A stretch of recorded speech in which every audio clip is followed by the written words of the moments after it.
Make sure you download the Woodward Sports app in the App Store and the Google Play Store today. Take Woodward Sports with you wherever you go and listen live on your phone or mobile device.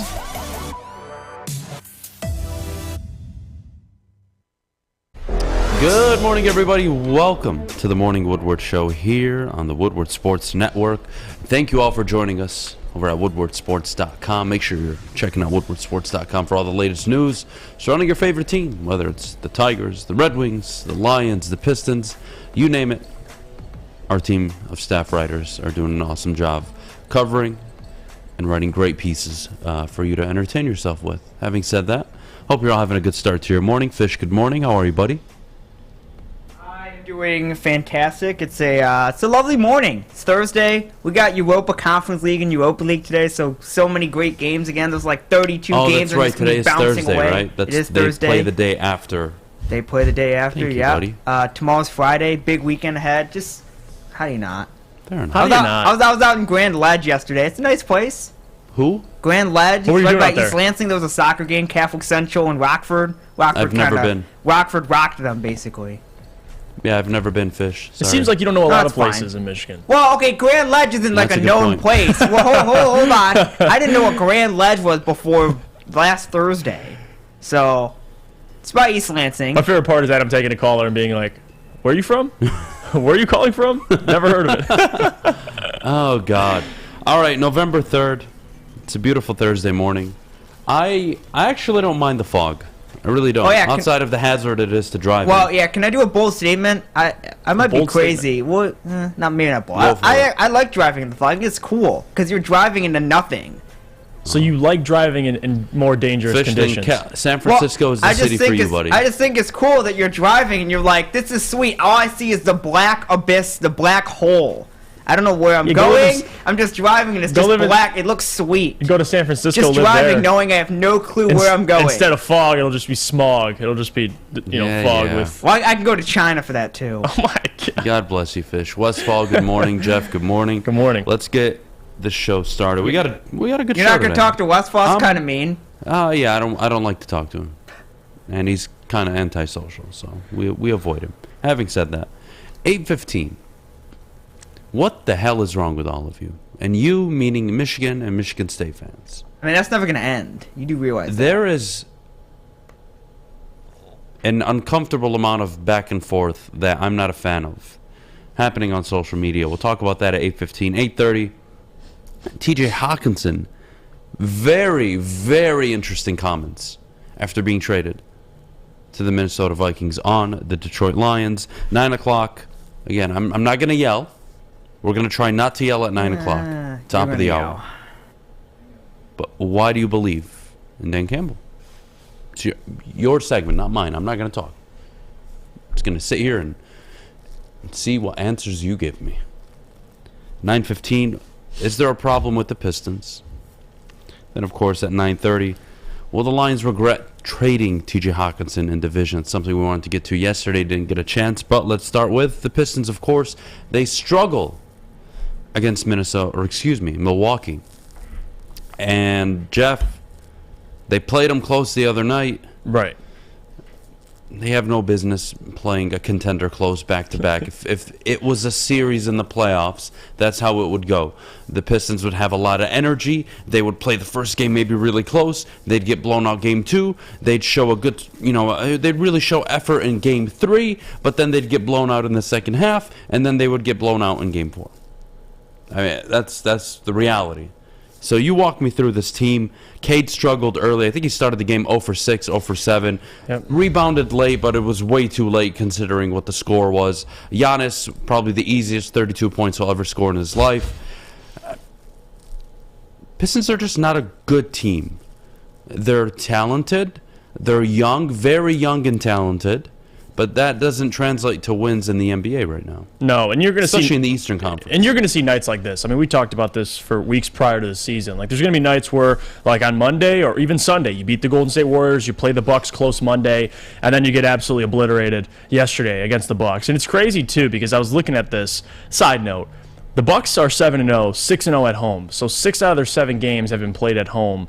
And right now they look like the best team in all of basketball, I'm going to be honest with you. Even without Chris Middleton. And on top of that, I think the one thing they struggled with bad, and it's something that they haven't faced so far, is the amount of size and length on the Bucks. Like, you have Brook Lopez and Giannis Antetokounmpo. I mean, they struggle just simply getting to the rack. On top of that, I mean, they didn't shoot too bad from three, but overall, Giannis is a different animal. We don't have a single person on the Pistons right now who can guard that man, and that's something that in the future. And I talked about this when they traded Jeremy Grant. Yeah, Jeremy Grant. Listen, everyone's happy he's gone, but the biggest thing you're going to miss is his defensive versatility. Being 6'9", can guard multiple positions. You need a guy like that can stay on Giannis. Not that he can stop Giannis, but he can at least make it hard for him. Pistons don't really have that guy right now, and they struggled last night. Giannis, although he was 11 for 24, it felt like he was pretty much getting anything he wanted, to your point.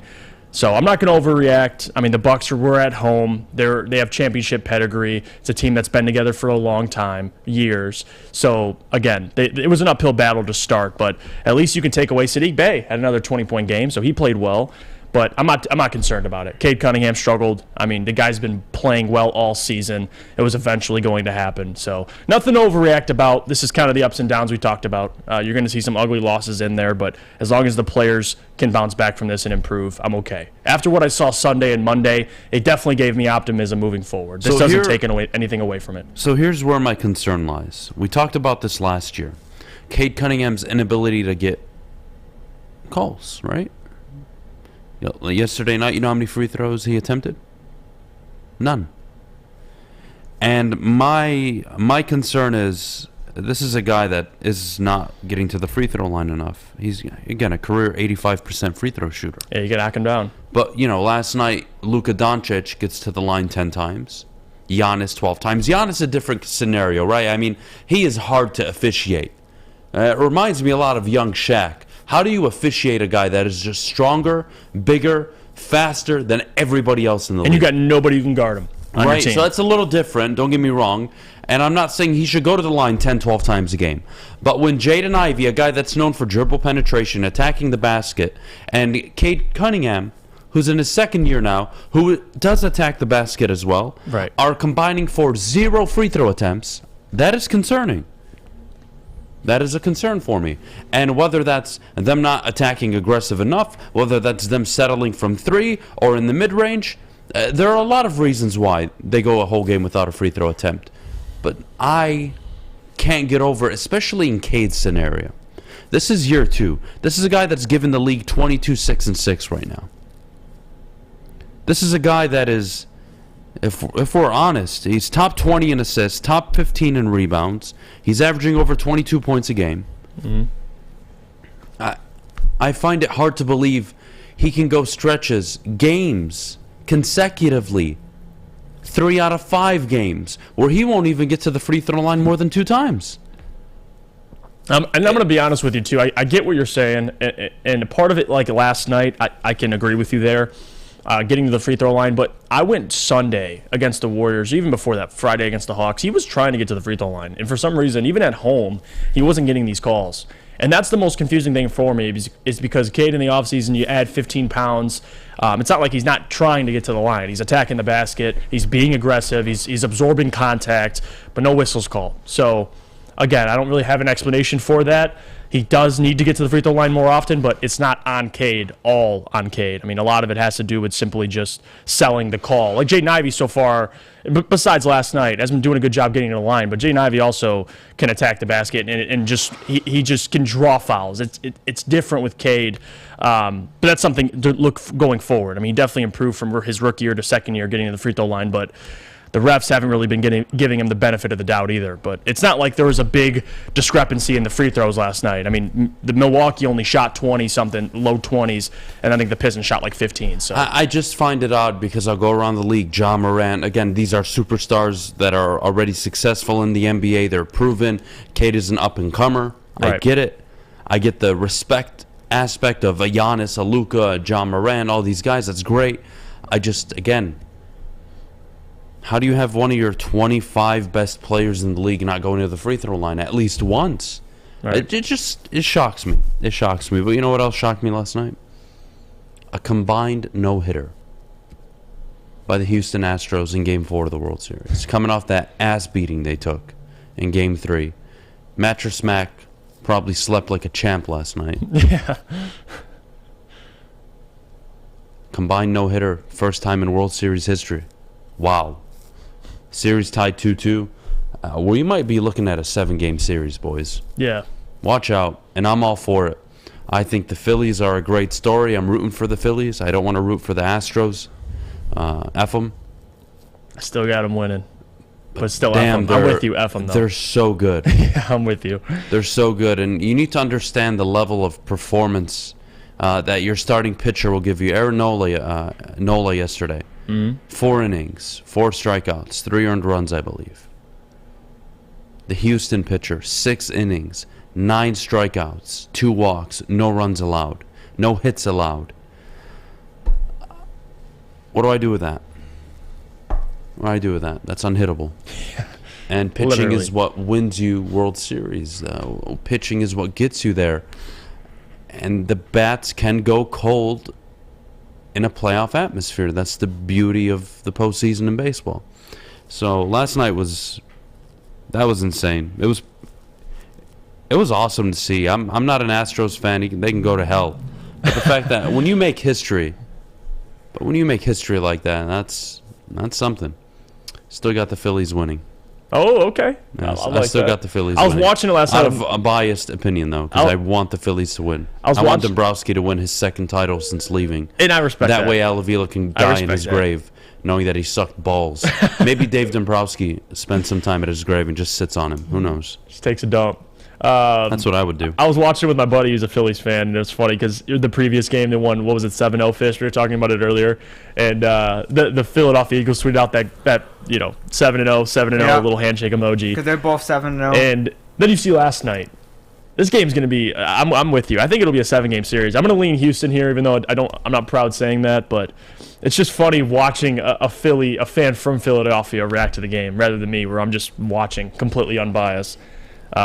Hopefully, not in the near future, but the Tigers can get back to that, being a contender, a legitimate contender. But yeah, I'm also with you. I'm kind of selfishly rooting for Dombrowski as well. I'm torn between the Astros, who I think will win, and Dombrowski, who I want to win. Eric Minion with a really interesting point. I'm not going to say I forgot he was the manager, but it slips my mind. Dusty Baker is the manager of the Houston He's been there Astros. since So, a lot of 2020. connections yeah. there. Dusty Baker's been around forever. Oh, he ages. He's in his Ages. late 70s, is he? Yeah, Is he not? decades. Yeah, let me look him up. I'm gonna check it out. Dusty Baker has to be in his 70s. 73. Yeah. Yeah, Dusty Baker's been around forever, man. I forget that. Awesome. All right, well, look, let's take a pause. When we get back, Michigan State. I'm not sure what the hell is wrong with you guys. Oh, gosh. Both of your fan bases have been extremely toxic the last few days. Yeah, but you knew that would happen because it's a game of... I think it's overblown. It's a game and I of think there your are team people, did this. Oh, no, but your team did this, and your team's a bunch of idiots, and why did your team do that? You knew that was going to happen. It happens before the game. Every year. You get, your team sucks, your team has no defense, or you can't name me a defense. Look, we'll talk about it in a bit. How about that? Yes, give me a few minutes. We'll come back. We'll talk about what the hell's going on social media, and then we'll get to T.J. Hockenson's harsh comments on the Detroit Lions at 8:30. But before we do, Jeff, our good friends over at Big Boy. Well, for a limited time only, all new burgers and loaded fries are at Big Boy. It's not just a Slim Jim, it's the Big Jim, the chili cheeseburger, also including the bacon blue. But how about upgrading those fries? Chili cheese fries, baked potato fries, nacho fries. Satisfy those taste buds at Big Boy. Fellas, let's be honest. We like things to be easy. We like simple stuff, like sports 7 days a week. We like things uncomplicated, like Lady Jane's Haircuts for Men. Open 10 to 8, 7 days a week. Walk in anytime. Sign in, sit down, watch your favorite team play, and before you know it, your hair will be game ready. Open 10 to 8, 7 days a week. Walk in anytime. Lady Jane's Haircuts for Men. It's wicked awesome. 3 NBA championships. Detroit fans were there. 11 Stanley Cups. Detroit fans were there. 4 World Series wins. Detroit fans were there. And that one Lions playoff win in 1991. Yeah, Detroit fans were there. Woodward Sports, where the fans are. Jeff Iafredi here. Let me tell you about our friends at Chili Peppers Tanning, because Chili Peppers Tanning is where you'll find all the cleanest salons in the D with spotless, sanitized rooms and trained and certified tanning professionals. Join the Pepper Club for all the best deals. They'll beat all competitors by $5. Also, ChiliPeppersTanning.com. Hottest bulbs, hottest deals, darkest tans. Your Vitamin D headquarters, 27 locations, and more on the way. Chili Peppers, Dan? I was saying us as an audience, not me as a human being. Oh, well, let's not bring that up, please. We're moving on from That's yesterday. fine. Thank That's you so fine. much. And we're back here on the Morning Woodward Show, 8:16. Beautiful I was Thursday just clarifying. morning. Be quiet, Fish. Okay. We'll talk in a little bit, okay? Sounds good. So here's my question for every Michigan and Michigan State fan this morning. What's the problem? If you're a Michigan fan, you are being very excessive in your, I would say, in the way you're going about handling all this. Nobody's saying what happened Saturday is okay. Let's start there. Michigan State have not only suspended 4 additional players, in total they've suspended 8 indefinitely. 8. On top of that, they've released multiple statements, reiterated their commitment to player safety, and how this should never, ever, ever, ever, ever happen in the sport. So where is all this coming from the Michigan side? And then from the Michigan State side, why are we making it more than also what it can be, when in reality it is your football team that made the mistake, it is your football players that made the mistake, it is your university that is tied to this issue at the moment, your head coach, your program. What are you defending? How dramatic it may seem, I don't think it's dramatic to say 2 Michigan players were assaulted based on the footage we've seen. And you don't like the word, you think it's soft. Oh, you shouldn't talk crap if you don't expect to get your teeth kicked in, all that tough guy talk. Go to hell. I don't care. You don't swing a helmet at another person. That's a weapon. If I took that helmet right now that's sitting in the corner, and I tied Fish down to the table, and I beat his head in, I don't think any of you would like to see that. Yeah, that's expected, though. Let's throw that in the chat. Would you like me to beat Fish's head in with a helmet? Maybe, just maybe. But I would think not. Am I getting shanked, too, or just... No. I'm just okay. joking, buddy. I was trying to play along. Those are important questions, Fish. Well, yeah. Well, So again, No. Michigan State have already suspended 8 players. They've released multiple statements, acknowledged the mistakes, acknowledged how bad it looked, acknowledged that player safety is more important than anything else, above all else. Even on the football field, nobody cares about the wins and losses. Player safety first. What more do you want from Michigan State, Michigan? And I'm addressing the social media side of things. And why are all of you so quick to judge these players? Why? I haven't seen all the evidence. I'm not going to sit up here and irresponsibly call a Michigan State player a thug, a criminal. How dare you? Who the hell are you? You can't do that. What's wrong with you? What happened was not okay. But the reaction afterwards, I'm not understanding. This is where I'm just blessed and very happy that I don't support either of these schools. You started Because supporting I would Michigan hate State. to be this. I would hate if I was this toxic. I would hate it. There has to be a fine line between a fun yearly rivalry that goes back dozens and dozens and dozens of years, hundreds of years, where you respect it, you play the game on the field, and you move on, and one team walks away with the trophy and they get the bragging rights, compared to what you saw in the tunnel after, which was unacceptable. And now you're seeing what's going on social media, whether it's Twitter, Instagram, and anywhere else, where Michigan and Michigan State fans are going back and forth, accusing, and really, I think, stepping out of line. Now, I'm not understanding. You have 8 players, of which there are a few individuals that will be likely interviewed, will be, who knows, prosecuted, who knows? I don't know. I'm not a lawyer. I'm not on the case. I'm not the detective. But for any of you to say They deserve to be charged. And that's not your job, number one. Number two, what do you know? Nothing. Stop trying to be a lawyer. Stop trying to be a criminal attorney. Stop trying to be a prosecutor. You're neither, and neither am I. And I'm not going to sit up here and say it's Fish's fault, it's your fault, it's the tunnel's fault, it's Harbaugh's fault, it's Tucker's fault. I'm not doing that. It's irresponsible. There are many young men who made a lot of mistakes in that tunnel. On the Michigan State side. They will be handled correctly. The university and the football team have already done their due diligence by suspending them. What more do you want? You want to send them to life in prison? Okay. What's wrong with you? What are we doing here? How are we interacting with each other online anymore? I'm not understanding this. I'm really confused. If we act like we don't, but Adam, if we don't act like we know everything, what would we do?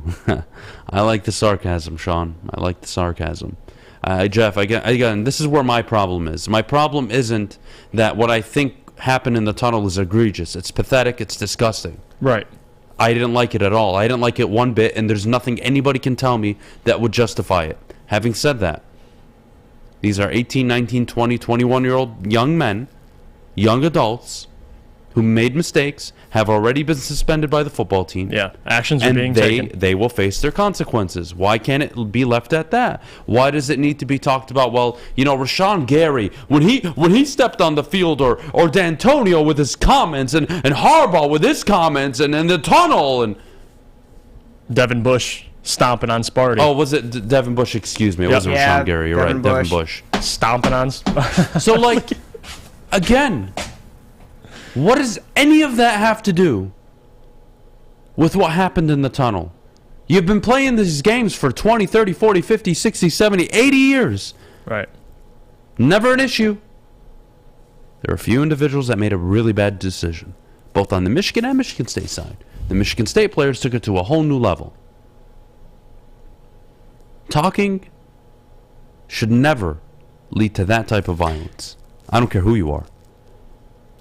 This is kind of unrelated, but did you see the commits decommitting from Michigan? I didn't. I don't know how much of that is old news or fake news. I mean, look, if I'm honest with you, I could go to my laptop right now, open up Photoshop, and make a very believable graphic that the Lions released DeAndre Swift, and it would get traction on social media. Anything gets up there. I don't know. I can't confirm.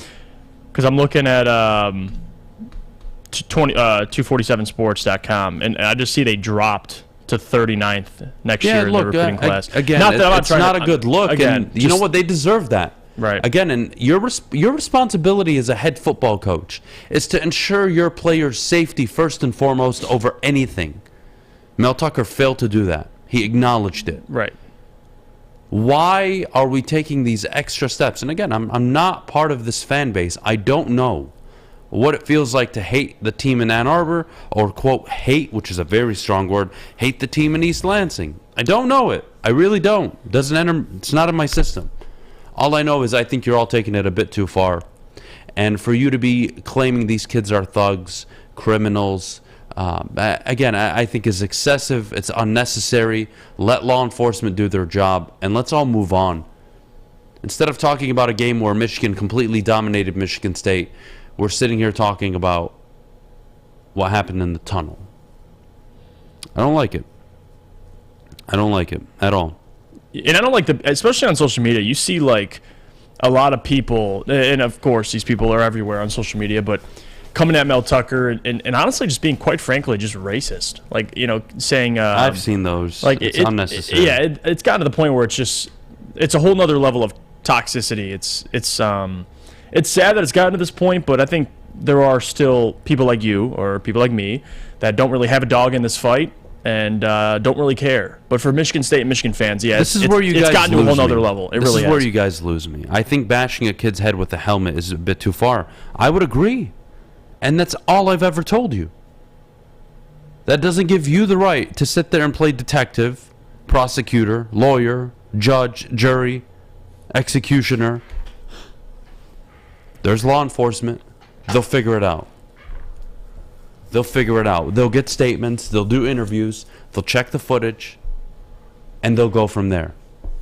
The fact that you have this fan base on both sides interacting, trying to justify each other's, I believe, extremist views on a situation, I think is unjustifiable. I don't want to hear from Michigan State fans. I don't want to hear from Michigan fans. What happened, happened. We all saw it. Authorities are in place and they're doing their jobs. I don't want to hear anything else. Right. I don't want to hear about, well, this kid's passed or Mel Tucker's programmer. Stop it.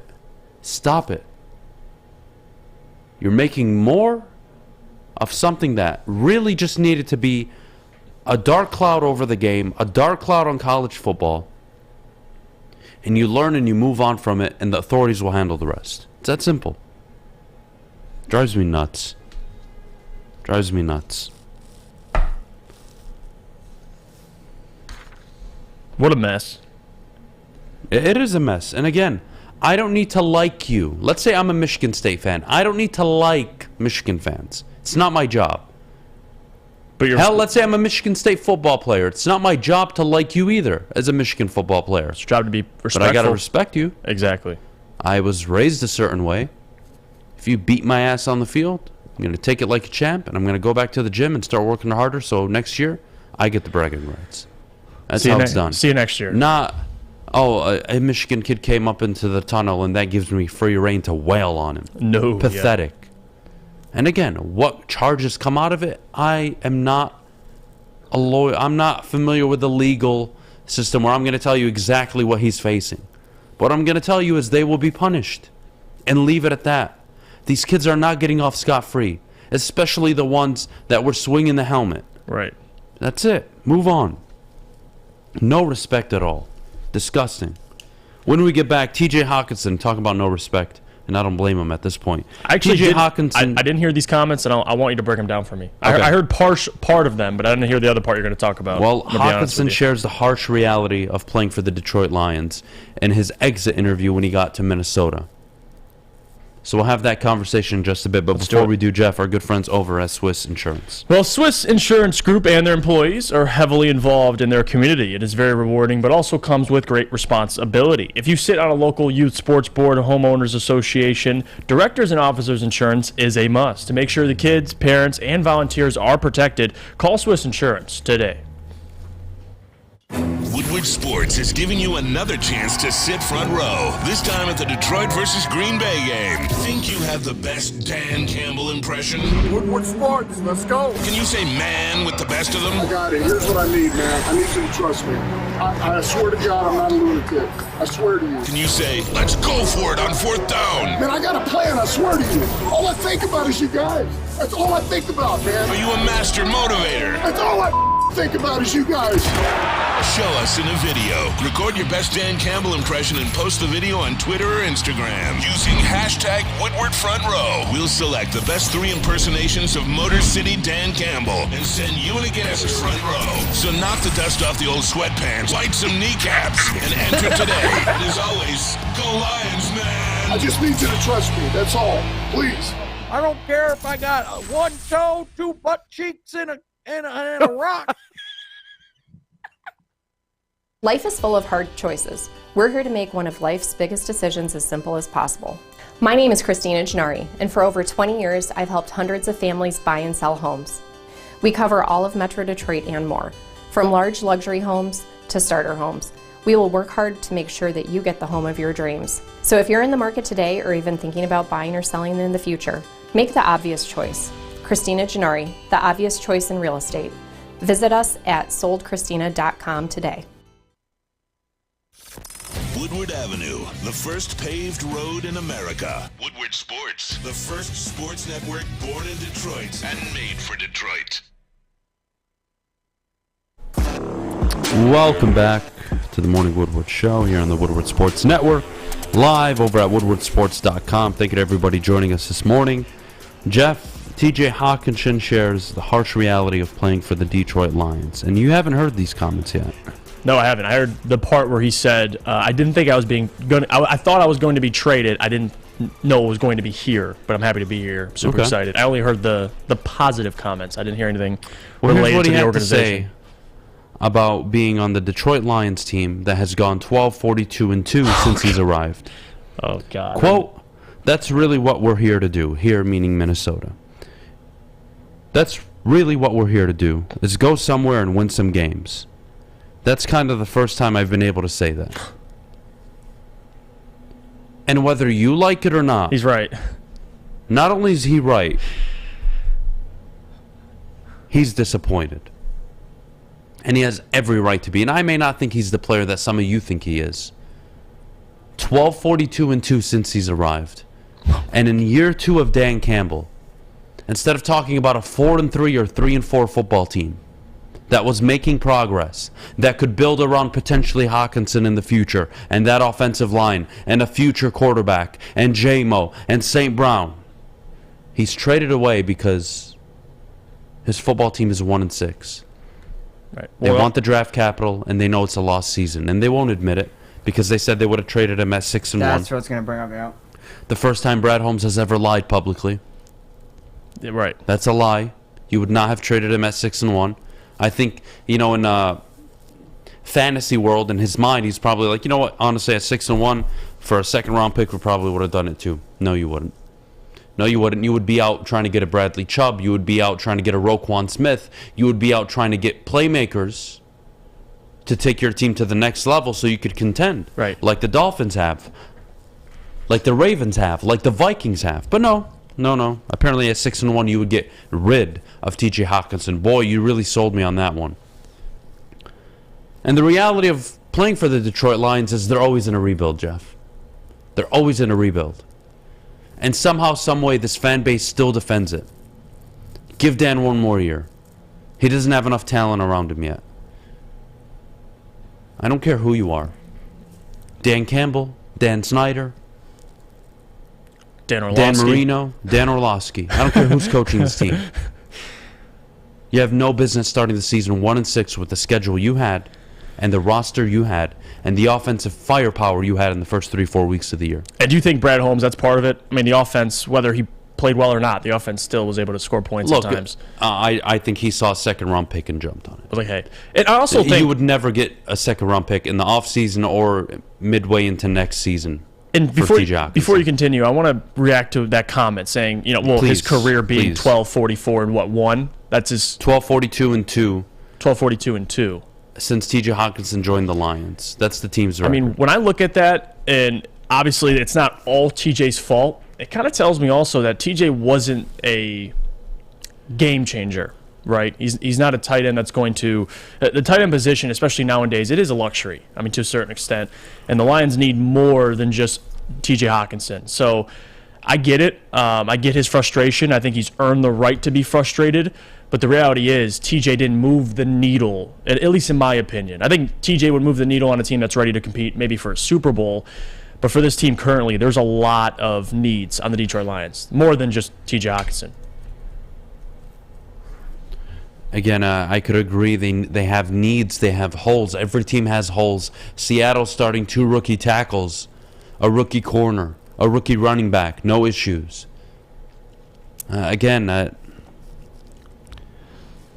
We will always disagree on this, Detroit, and maybe some of you agree with me. I don't know. Mm-hmm. I hold the head coach accountable. When the GM has fixed the salary cap, brought in good enough players that should be playing at a higher level, I look at coaching. My question to you is, do you believe Micah Parsons would be the player he is playing in Detroit? Do you believe, and some of these guys are just ballers, playmakers, maybe they would. Right. So maybe the example I need to use is, do you believe Woolley out in Seattle, or even Kenneth Walker, or maybe some of these guys in the later rounds, Nick Benito. Remember Nick Benito? Yep. Out of Oklahoma? Yep. They traded Bradley Chubb for a first-round pick. Why? Nick Benito has been pretty solid this year. Shocker. Boye Mafe, very low-key. 2 sacks out in Seattle. Don't talk about that. Coaching. I hold the coach responsible. And I know a lot of you won't agree with it. And I will respect your opinions. I, unfortunately, am here to tell you you're wrong. You're very wrong. And if the head coach was worth a grain of salt, if he was worth anything, this would be a 3-4 football team. If he had some hope, some promise, some wittiness, some coaching acumen about him, some type of edge, you would be at least 3-4 right now. But you're 1-6. And you're facing another teardown, because clearly you tore it down 2 years ago, and now you're tearing it down again. So how long does Detroit have to wait for a winning record, let alone a division title, right? It's not going to happen next year at this pace, especially with this head coach. No. So when's it going to happen? 2024? 25? Should they expect a division by 26? Is that where we're going to be? I'll have 3 kids by then. Pathetic. Pathetic. And it doesn't help, too, that you have 2 first-round picks this year. You have 2 seconds. I mean, they have a lot of picks. Next year, you're going to have a lot of rookies playing. And on top of that, we don't know what Brad Holmes is going to do in free agency. So free agency is the big one. If he doesn't go out and spend a ton of money this year, then it tells me that this is another, I don't want to say throwaway year, but it's another year where they're going to struggle. And it's just the reality of it. Now, it doesn't make sense because the NFL allows you to be worst to first to turn around your football team in a year or two. But I guess the Lions are an anomaly, and it makes no sense. And I think Dan Campbell, although you fire Aubrey Pleasant, alleviate some of the pressure, going forward, now you don't have TJ Hockenson, another weapon on your offense. I don't think it's going to drastically change things. But I'm telling you, Lions fans are really the only fan base that are willing to accept a 4-year rebuild, and that's just how it is. I'm just struggling to understand what talent Brad Holmes hasn't brought in. Look at the draft. Penei Sewell, Aleem McNeil, Amon-Ra St. Brown, Derek Barnes. Derek Barnes is not the most talented linebacker, no, but he's played in almost every game since being drafted, and he was a 4th round draft pick. This past season, Aiden Hutchinson, Kirby Joseph, Josh Pascal, Malcolm Rodriguez. Please enlighten me. Enlighten me. If you think 1-6 is your football team, I would disagree. I think you're better than what your record says it is. But unfortunately, you have a head coach who cannot coach, who cannot get more out of his players, who cannot finish games, who cannot make the right decisions at the right time to execute and finish games. A coach who coaches on feelings instead of logic, game plan, execution, adjustments. It's feeling. We're going to feel our way through this game. We lost momentum. That's why we got shut out in the second half. Did you guys hear that answer from your head coach? You got shut out for a 3rd consecutive second half because of momentum. Feelings. The momentum changed and we were just really down on ourselves and we really couldn't get anything going after that. The Dolphins didn't do anything we didn't expect and we still lost. Boy, you really sound like a genius to me. I think it's very funny. And I want to say this too. This is Glover Quinn. He tweeted this out yesterday, and I love this tweet, by the way. Go for it. Someone said, responding to Glover, Dan Campbell had jamming the wide receiver at the line as part of the game plan. I could see the firing, talking about Aubrey Pleasant, not being just a result of poor pass defense, but against Miami, they didn't play within the game plan. To me, I would not accept that either. And this is Glover's response to that. He says, so, as a head coach, how do you allow them to not play within the game plan for an entire game? What do you know? How do you not address that after the first possession? They always said, you're either coaching it or you're allowing it. And he's allowing it. So, Glover Quinn. Great comment from Glover Quinn. Yeah. Fantastic. Very intelligent guy. But again, guys, we have changed coaches how many times? Guys, you want to do something real quick? You keep bitching to me about the Lions firing coaches every 2 seasons. Since the year 2000, let's have fun with this. Since the year 2000, you had, Ross doesn't count because he was at the tail end of his career. You fired Morningwig after 2 years, rightfully so. You fired Mariucci after 3.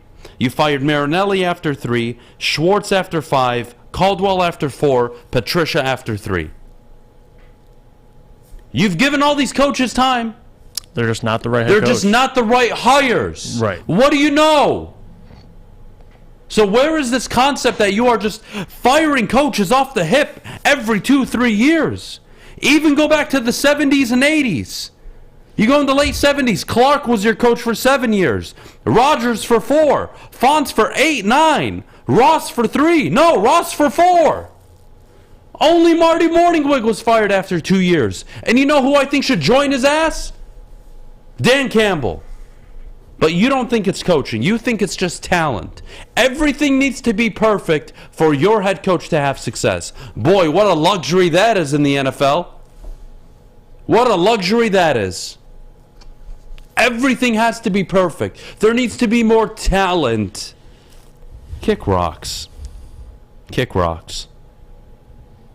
Kick rocks. Because it's more than just talent. I mean, at this point. I mean, you're seeing the lack of second half adjustments. You're seeing the inability to even execute a game plan. And if you want to blame Aubrey Pleasant, that's fine. If you want to blame Aaron Glenn, that's fine. But in my opinion, we agree here, it ultimately falls on your head coach. That is the man who's in charge. Let me ask this, since you guys want to be smart asses. We'll start with real cream of wheat in the chat.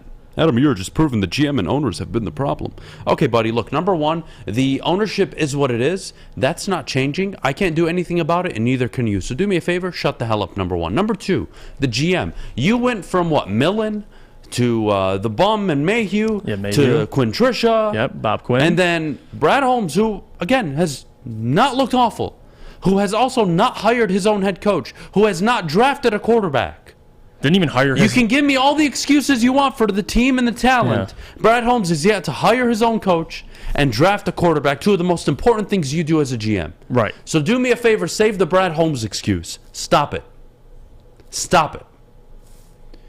If you had a head coach worth his salt in the NFL over the last 20 years, you would have more success. You didn't. You had Morningwig. You had Marinelli. You had Schwartz.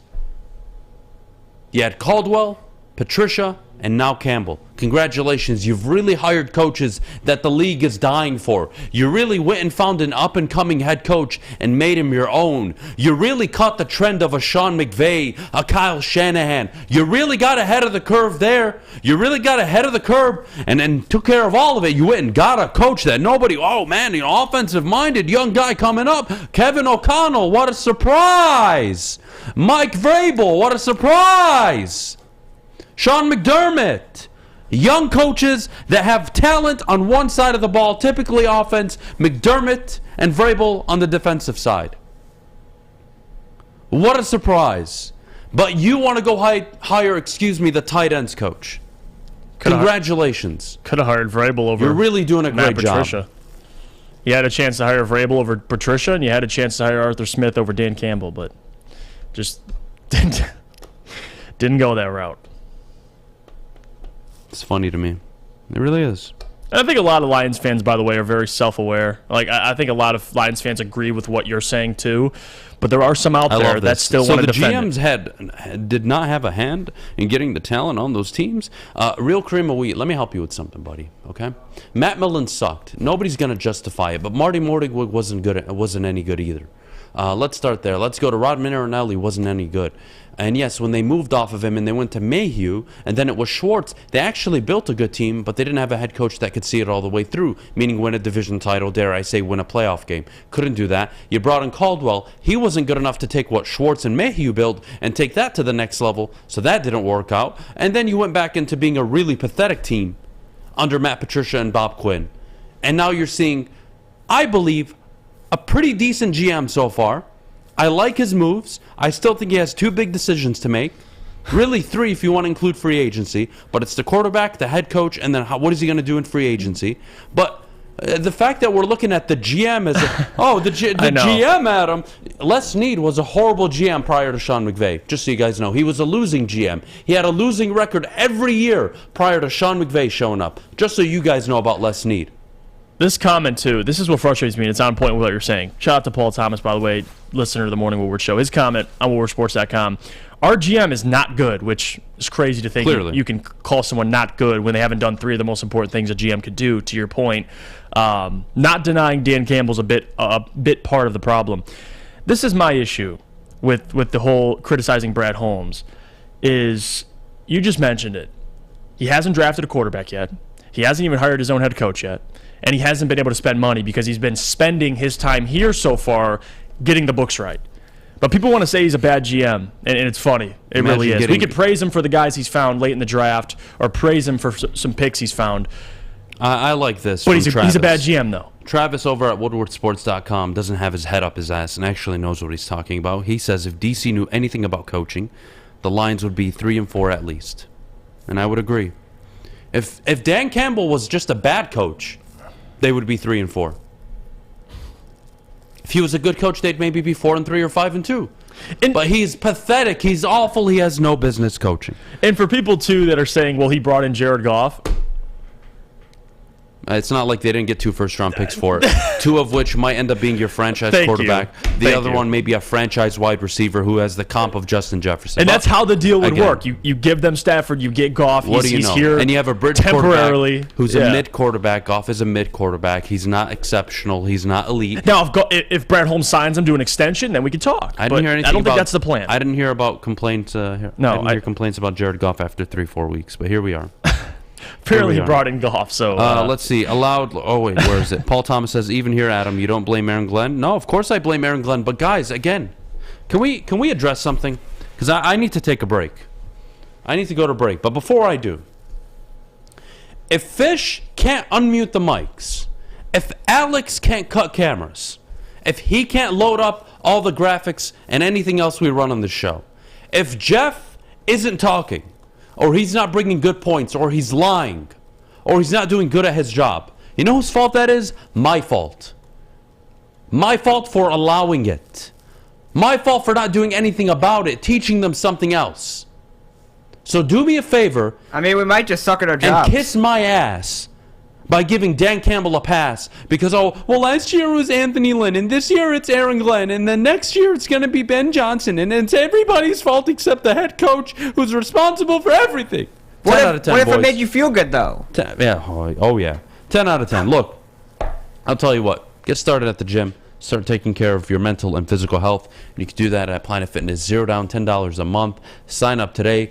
A judgment-free zone, a judgment-free environment. Check them out. Your fitness is essential. Sign up in-store or at planetfitness.com. At work and at home, we're there with smarter security solutions.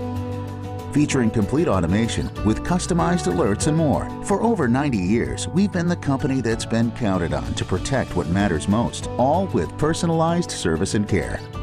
Right now, for a limited time, receive a free video device plus free installation with a new home system. Guardian Alarm.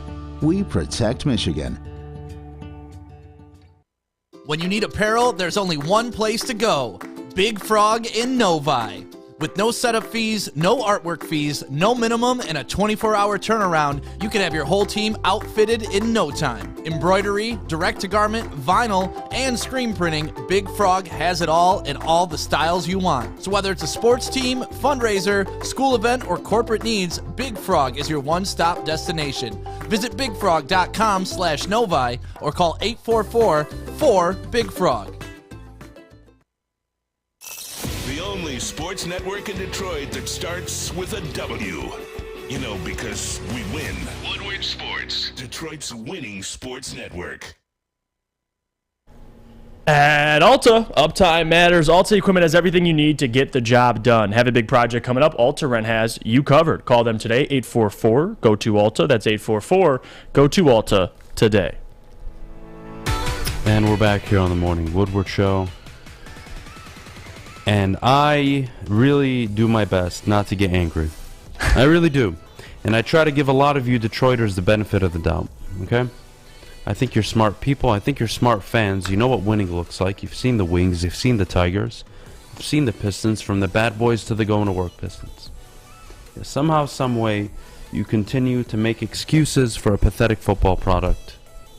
And I'm not sure why. I'm not sure why yet. You see teams across the league turn it around in a year. Brian Dable takes over a complete teardown in New York with no talent and is somehow 6-2. And then I have to hear, well, it's Aaron Glenn's fault. It's Brad Holmes' fault. It's Sheila's fault. It's everybody's fault. It's not Dan Campbell's fault. I will never understand your willingness to defend a losing product. It's all right in front of you. Because, Adam, some of us feel the responsibility lies with more than just Dan. You are correct, Paul. It is not just Dan. Not everything is Dan's fault. But he is responsible. And you can't sit here and tell me that Brad Holmes has failed as a GM in Detroit. You can't tell me that. You can't tell me that. That is not factually true. But you can tell me factually that 4-19-1 is failure. That 0-11-1 on the road is failure. That 2-10-1 in one possession games is failure. But it's Aubrey Pleasant's fault that they couldn't execute a game plan, that clearly your coach does not understand how to make in-game adjustments. He allows it. Even if it's not even conscious to him. Even if he's not aware that he's allowing it, he's allowing it. And again, we will not see eye to eye on this. That's just the unfortunate reality. I'm not going to spend my day trying to convince you guys of something I know to be true, because I promise you, if Dan Campbell was a good head coach, you would be 4-3 right now. If he was a bad head coach, you would be 3-4. And if he was a very good head coach, you could probably be 5-2 at the moment. But what do I know? What do I know? DeAndre Swift. Apparently 5 carries was too much. He's not ready. So, Jeff, I'm just going to get straight to it. 2 second-round picks this year. You're taking a running back, yes or no, in the second round? Yeah, I would say so. I think mostly it's got to be defense this draft. I think they draft their future franchise quarterback, expecting they get the number 1 overall pick. And that second first-round pick, take a linebacker, take a corner, whoever it is, someone on the defensive side of the ball. And I personally think either one of those second-round picks or even a third-round pick. You gotta, or the fourth-round pick, whatever it is. You take a running back. At this point, you need another back that can do similar things that DeAndre Swift can do. Because I love Jamal Williams. I don't think he's here long-term. And you're going to have to replace that production. And expecting DeAndre Swift not to be available for an entire season, you need a back that can do similar things. That can catch out of the backfield, can catch the ball, can run not only between the tackles, but make plays, be a home run hitter. I know it's a lot to ask, but there's got to be a back available that you can bring in. It can't just be DeAndre Swift. In the beginning of the year, I sat up here and said, this is a guy I believe should get 75-80% of the carries over Jamal Williams. But then his body broke down, and he's only played in, 3 games, 4 including the 5-carry game. And the issue, though, is even in the game where he got 5 carries, Dan Campbell comes out, says it's too much. He's still banged up. He's still dealing with shoulder and ankle injuries. It's honestly sad at this point that he's dealing with all these injuries. Like, it's honestly more than football for me. Like, he's been this banged up. I know he's only missed 3 games his first 2 years.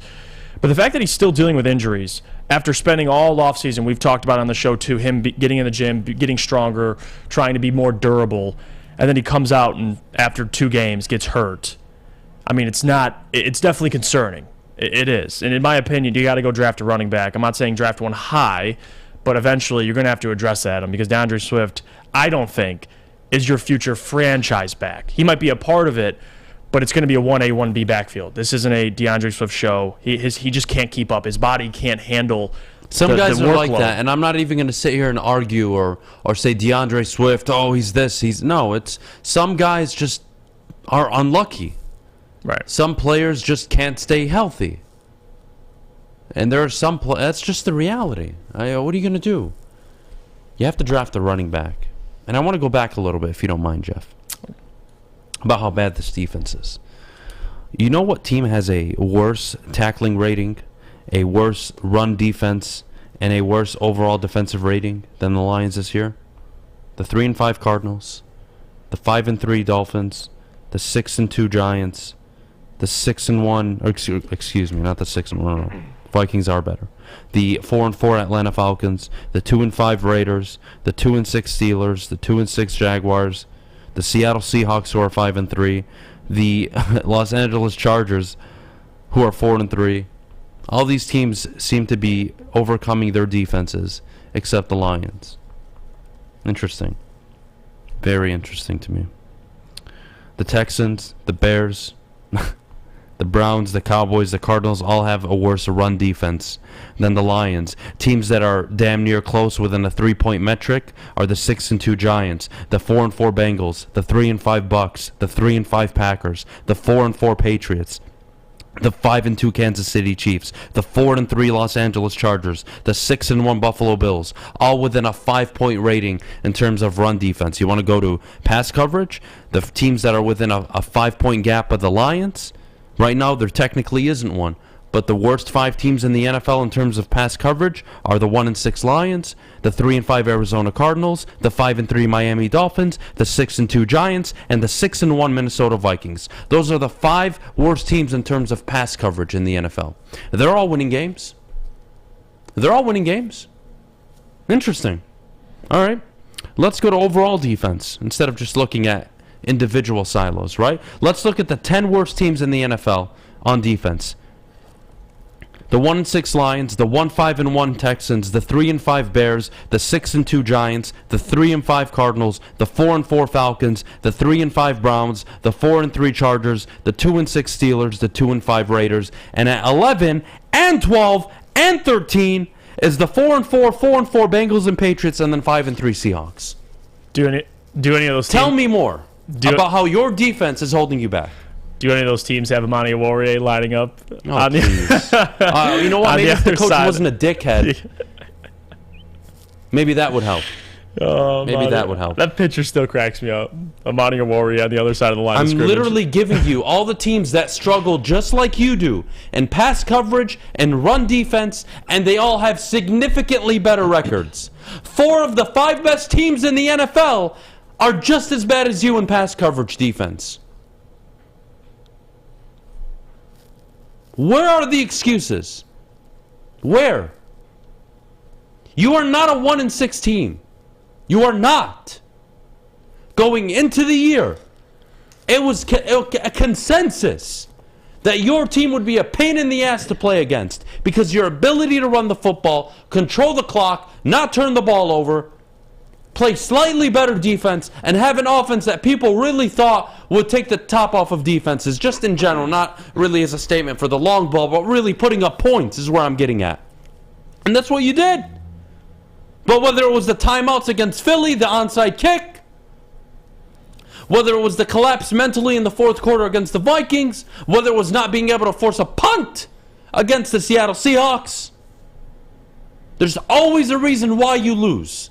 But it will never, ever, ever, ever be the head coach's responsibility. That makes sense to me. That makes so much sense to me. Are the Lions still giving up the most points in football defensively? Yes, I believe so. That's the problem.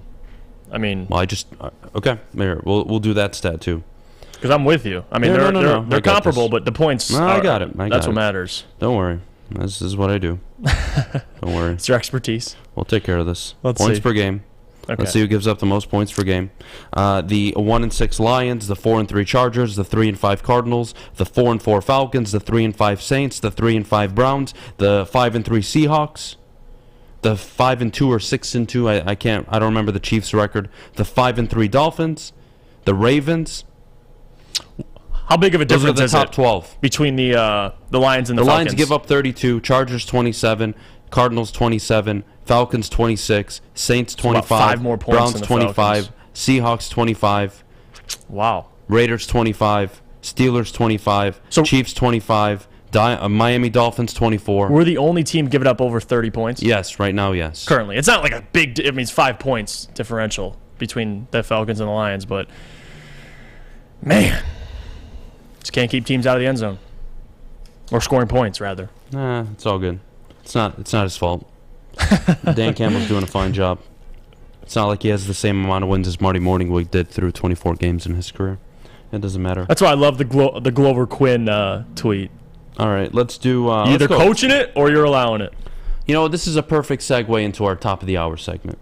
Phone lines are open. Alex, if you don't mind, pin this comment to the top of the Woodward Sports Chat.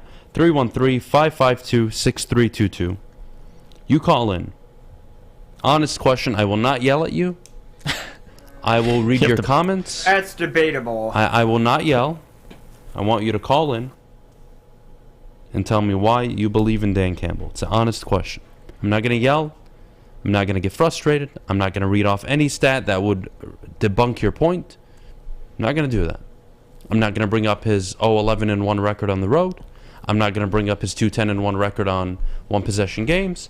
I'm not going to bring up his 4-19-1 overall record. Or you're going to bring up all of that. I'm not going to bring up any of it. You tell me why you believe in this team under Dan Campbell. You tell me why this head coach has earned a third season. That's all I want to know. And if we can have that conversation, great. I would love to hear the other side of the table. And then at 9:15, 9:30, we'll get to Dwane Casey, the Pistons. Will the Lions regret the TJ Hockenson trade? A lot of good stuff coming up later on in the show.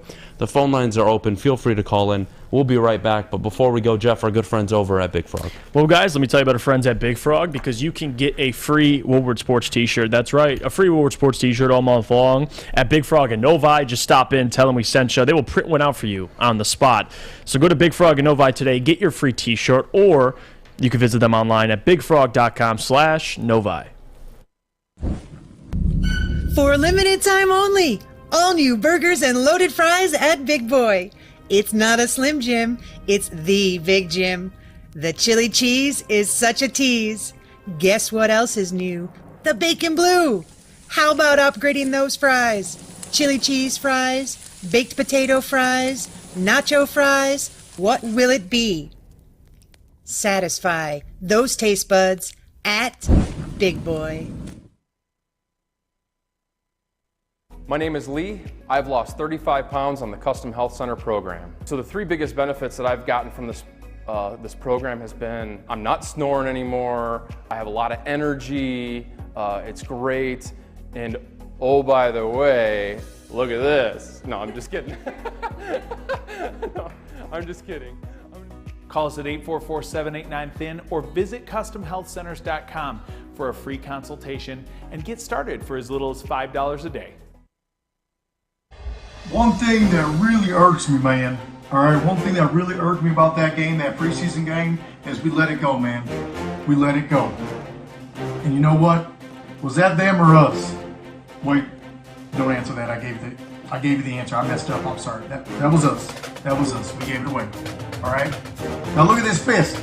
I control this fist. When I make this fist, who makes that fist? I do. I control it. All right? And when you knock us down, we're going to get up.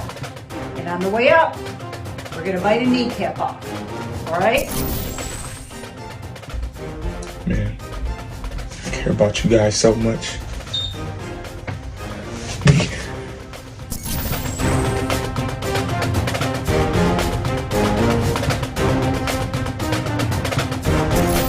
Had to let go of AP. You know, I wish him the best, him and his family, but business is business. Aaron Glenn, you might be next on the list.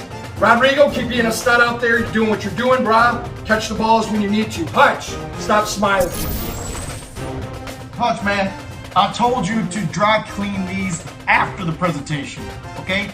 Look at these. These are clean. You dry cleaned them already. Those are some of the awesome impressions we've gotten so far. Or, excuse me, submissions. Amazing. Amazing. Fish, get your shit together. What are you doing playing music coming out on a live read? What's wrong with you? Get your shit together. Jesus Christ. Submit a submission like everybody else did for your chance to for your chance to win.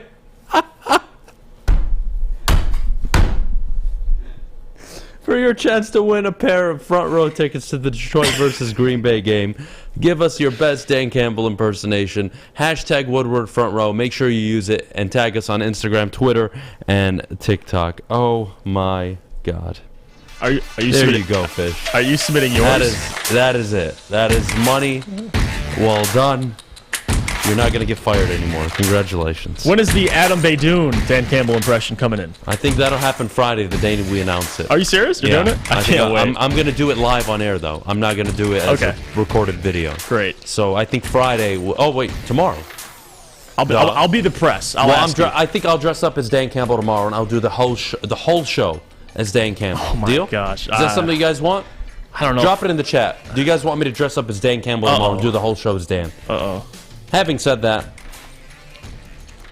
we got Derek. Only one person has had the balls to call in so far. Shout out to Derek. And I'm hoping Derek actually is calling in to justify Dan. If not, I'm going to hang up on him. So, Derek, appreciate you calling out from San Antonio. How are you doing this morning? And please tell me why I should believe in Dan Campbell. Thanks for calling, Derek. Yeah, the reason I called in again is I do think Campbell can turn it around.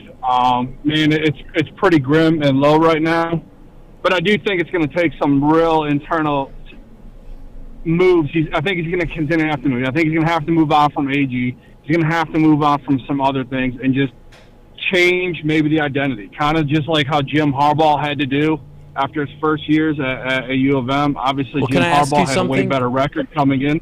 Well, let me ask you something then, because I'll tell you from my perspective what that tells me. If I'm a prominent up-and-coming defensive or offensive coordinator, let's say, why would I want to go work for the head coach who can't even keep a coordinator in the job for over a year outside of Aaron Glenn unless he gets fired this season?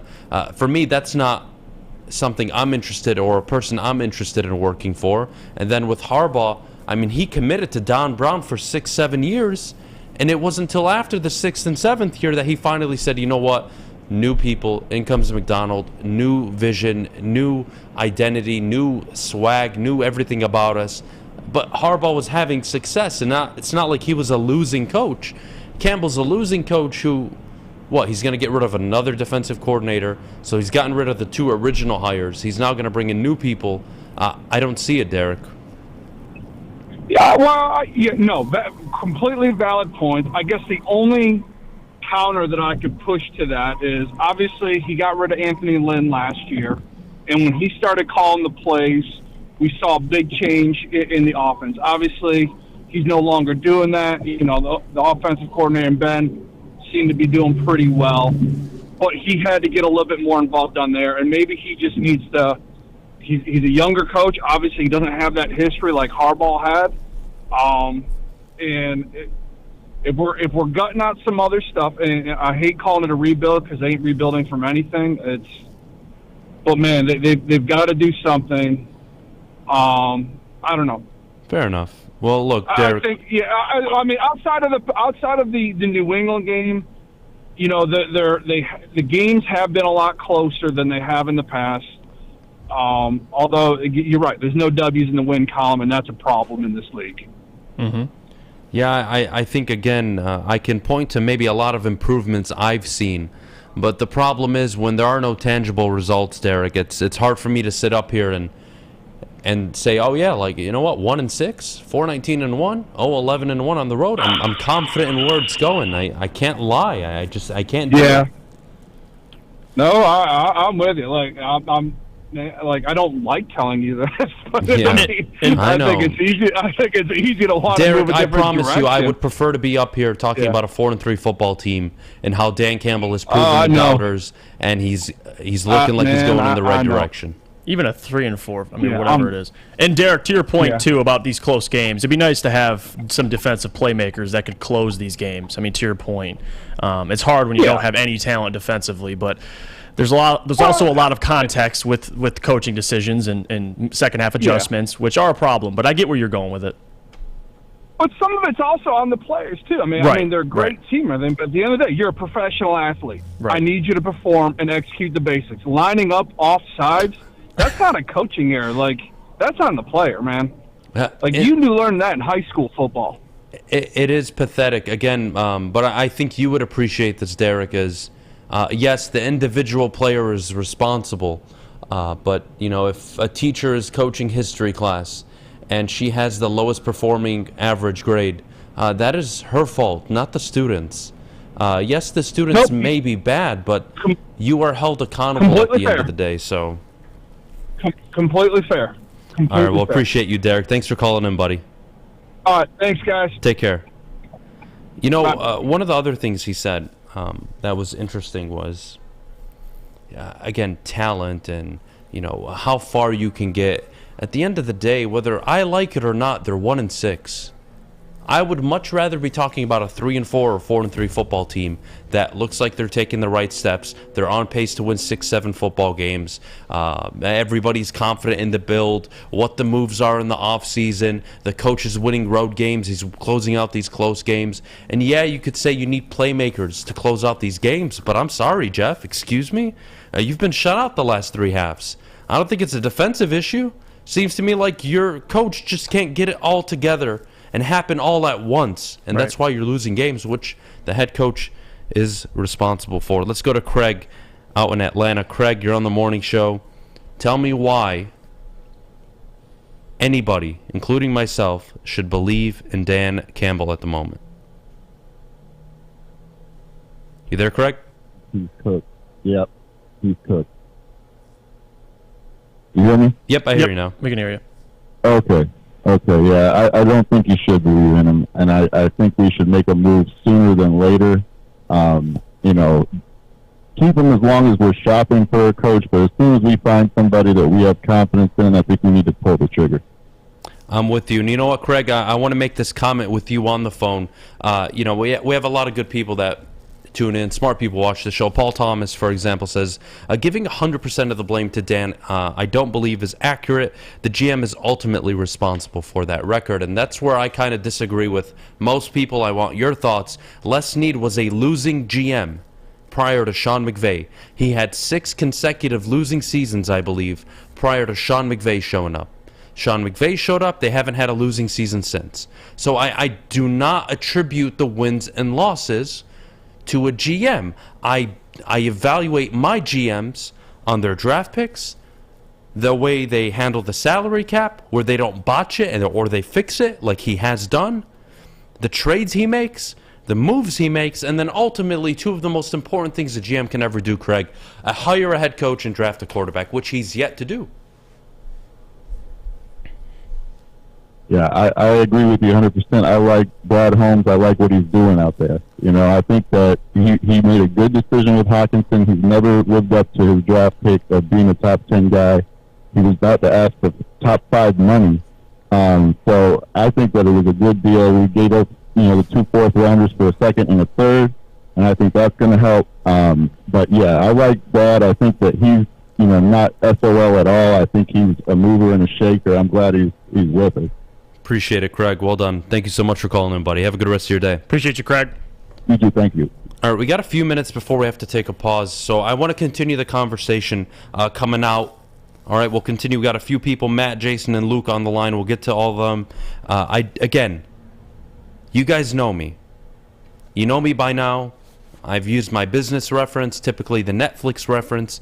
Paul, I know you agree, and I appreciate you acknowledging the fair point. But I do not believe the GM is the CEO. I do not. I believe the head coach is. Mike Tomlin doesn't have a winning record for all these years and never a losing season because of the GM. If you have that dude in the building at head coach, everything else works. It compensates for a lot of things. That's just the reality. Right. Again, Les Snead. He was technically a losing GM with, I believe, Spagnuolo and then Jeff Fisher. And boom, McVay walks in, they hit the ground running. A coach that actually knew what to do with the young core players that they had. It's like Atlanta. They trade away all their foundational pieces. They just got rid of Kelvin Ridley by the trade deadline, and it does not matter. And it's not Arthur Smith is still figuring it out. If Arthur Smith, it was a horrendous season. He took over a 4-12 team. They were worse than Detroit when he took over. Right. All they have is draft. They 11-14 as a head coach. Top of his division right now. They drafted some contributors. They have players that have been there that are young players. But besides that, it's like you said. If this record was different, nobody would be talking about Brad. All right, we'll get to the awesome people after the break. Matt, Jason, Luke coming up in just a bit. But before we go, Jeff, our good friends over at the Sports Marketing Agency. The Sports Marketing Agency helps spread awareness about mental health and substance abuse. Their new podcast, This is the S Word, helps fight the stigma about seeking help. If you or someone you know is struggling, head to thesportsma.com for more information.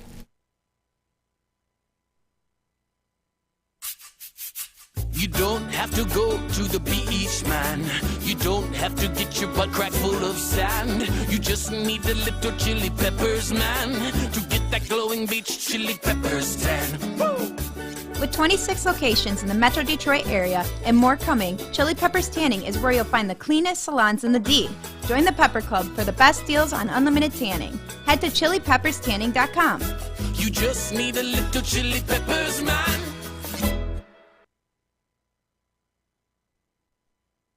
Woodward Sports is giving you another chance to sit front row, this time at the Detroit versus Green Bay game. Think you have the best Dan Campbell impression? Woodward Sports, let's go. Can you say man with the best of them? I got it. Here's what I need, man. I need you to trust me. I swear to God, I'm not a lunatic. I swear to you. Can you say, let's go for it on 4th down? Man, I got a plan, I swear to you. All I think about is you guys. That's all I think about, man. Are you a master motivator? That's all I think about is you guys. Show us in a video. Record your best Dan Campbell impression and post the video on Twitter or Instagram using hashtag Woodward Front Row. We'll select the best 3 impersonations of Motor City Dan Campbell and send you and a guest front row. So knock the dust off the old sweatpants, light some kneecaps, and enter today. And as always, go Lions, man. I just need you to trust me. That's all. Please. I don't care if I got one toe, 2 butt cheeks, and a rock. Do you think you're better than Jared Goff? Well, you can prove it at the Fulling Warehouse. The Fulling Warehouse in Hamtramck is the home of the original football bowling game, 2 to play for $12, the unlimited open play, or you could pay $120 for a lane reservation for up to 10 people. $2 mystery beer machine, full bar. You can check it all out. FullingWarehouse.com.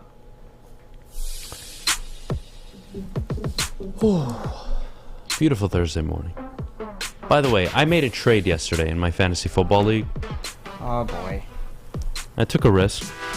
I'm a fan of Jonathan Taylor. Let me start with that. I know he's had a down year. But I do believe, especially with the OC being gone, I hope they sit him this week. I do believe Jonathan Taylor will be one of the better players in the league come playoff time. So let me clarify where I'm at, okay? I traded Olave Etienne for Godwin and JT. That's insane. I thought it was a good deal. It's 2 for 2. The trade committee vetoed it at first, and then we had to throw in backup quarterbacks to make it work. Then it finally got pushed through. But I thought, for me, it's worth the risk because I have Kamara and Henry. So if JT doesn't play another down, it's fine. I have Deion Jackson, his handcuff. So, I just want to share that news with all of you. If you want to roast me in the chat, now's the time to do it. Well, no, because you essentially did what? Travis Etienne for Jonathan Taylor and Basically, Olave and for I Godwin. I upgraded with Godwin because eventually when Michael Thomas comes back and Jarvis Landry, Olave's not getting 11 targets a game like he is now. So, I also took that into consideration. I would call it a fleece. Yeah. I like it. I wouldn't say a fleece. I mean, Etienne is a baller, but it's all good. Let's go to Matt out in Clawson. Matt's been waiting patiently. Matt, please, look, I'm not going to interrupt you. You got a minute or two. Tell me why Dan Campbell's the right man for the job. What has he done for you, from your perspective, that has you buying into him sticking around for year 3 and a potential year 4? Good morning, fellas. Good morning. In defense of Dan Campbell, I want to read a review from inside the organization. It's anonymous. This person said, there are a lot of resources available to employees. Colleagues seem to genuinely love their jobs and have immense pride working for the company. Leadership is very approachable and positive. Most salaried roles have a hybrid situation, and work from home is not discouraged. Well, that might be DeAndre Swift. From inside the organization, it looks like there is some... Oh, I'm sorry. This is a Campbell Soup Company review on Glassdoor. Never mind. Dan Campbell probably is not the right man for the job. Oh, I love it. My God. You know what, Matt? Matt, you're a legend. I swear to you. I had my response for you ready. I was going to tell you, Matt, that's all great. But if I don't care how happy the employees are, if the business ain't making money, none of them are staying employed. But God bless you. Great job, man. Well you got done, my buddy. ass, Matt. Well done. Love you guys. Have a great morning. You too, Yeah, man. appreciate you, it. man. That was good. He That had was me good. lured in, man. Again, I don't want to sound like a broken record. I don't want to continue to say the same things. I promise you guys, I hate doing this more than anybody. Having said that, no one's ever called in. And there's a reason I asked the question. I want to encourage you. I'm not going to sit here and bash you. I promise you I'm not. Unless you step out of line. But if you don't, then we're going to have a good conversation. So just do me a favor, just tell me why. And I think the consensus now is becoming, none of you do believe in him. Yeah. You all deserve to be frustrated. You should be frustrated that your team is 1-6, and I don't think it's acceptable. But let's go to my man Luke G. Luke, you're going to defend him. I know you are. Luke. So I'm not going to say a word. It's your platform right now. You tell me why he has earned year 3. For me, I looked at the example you gave where you talked about if Fish is not putting everything in place and this is not happening, the blame comes back to you, which means that there's a hierarchy of how things go, right? And when I look at the Lions, the hierarchy goes ownership, general manager, head coach to coordinators, and position coaches, and so forth like that, right? And for me, I look at a guy who comes in who, in my opinion, is innovative. Why? Because before him, you didn't have all these fourth down people saying, you know what, I got 4 downs, why not go for it? And why some people want to be hard on it and say that he's doing it too much or he's doing it too often or he's not doing it this. He's been aggressive in his play calling in terms of saying, you know what, I'm going to risk it, and it is what it is, and he's done it on special teams. So that's innovative in my opinion.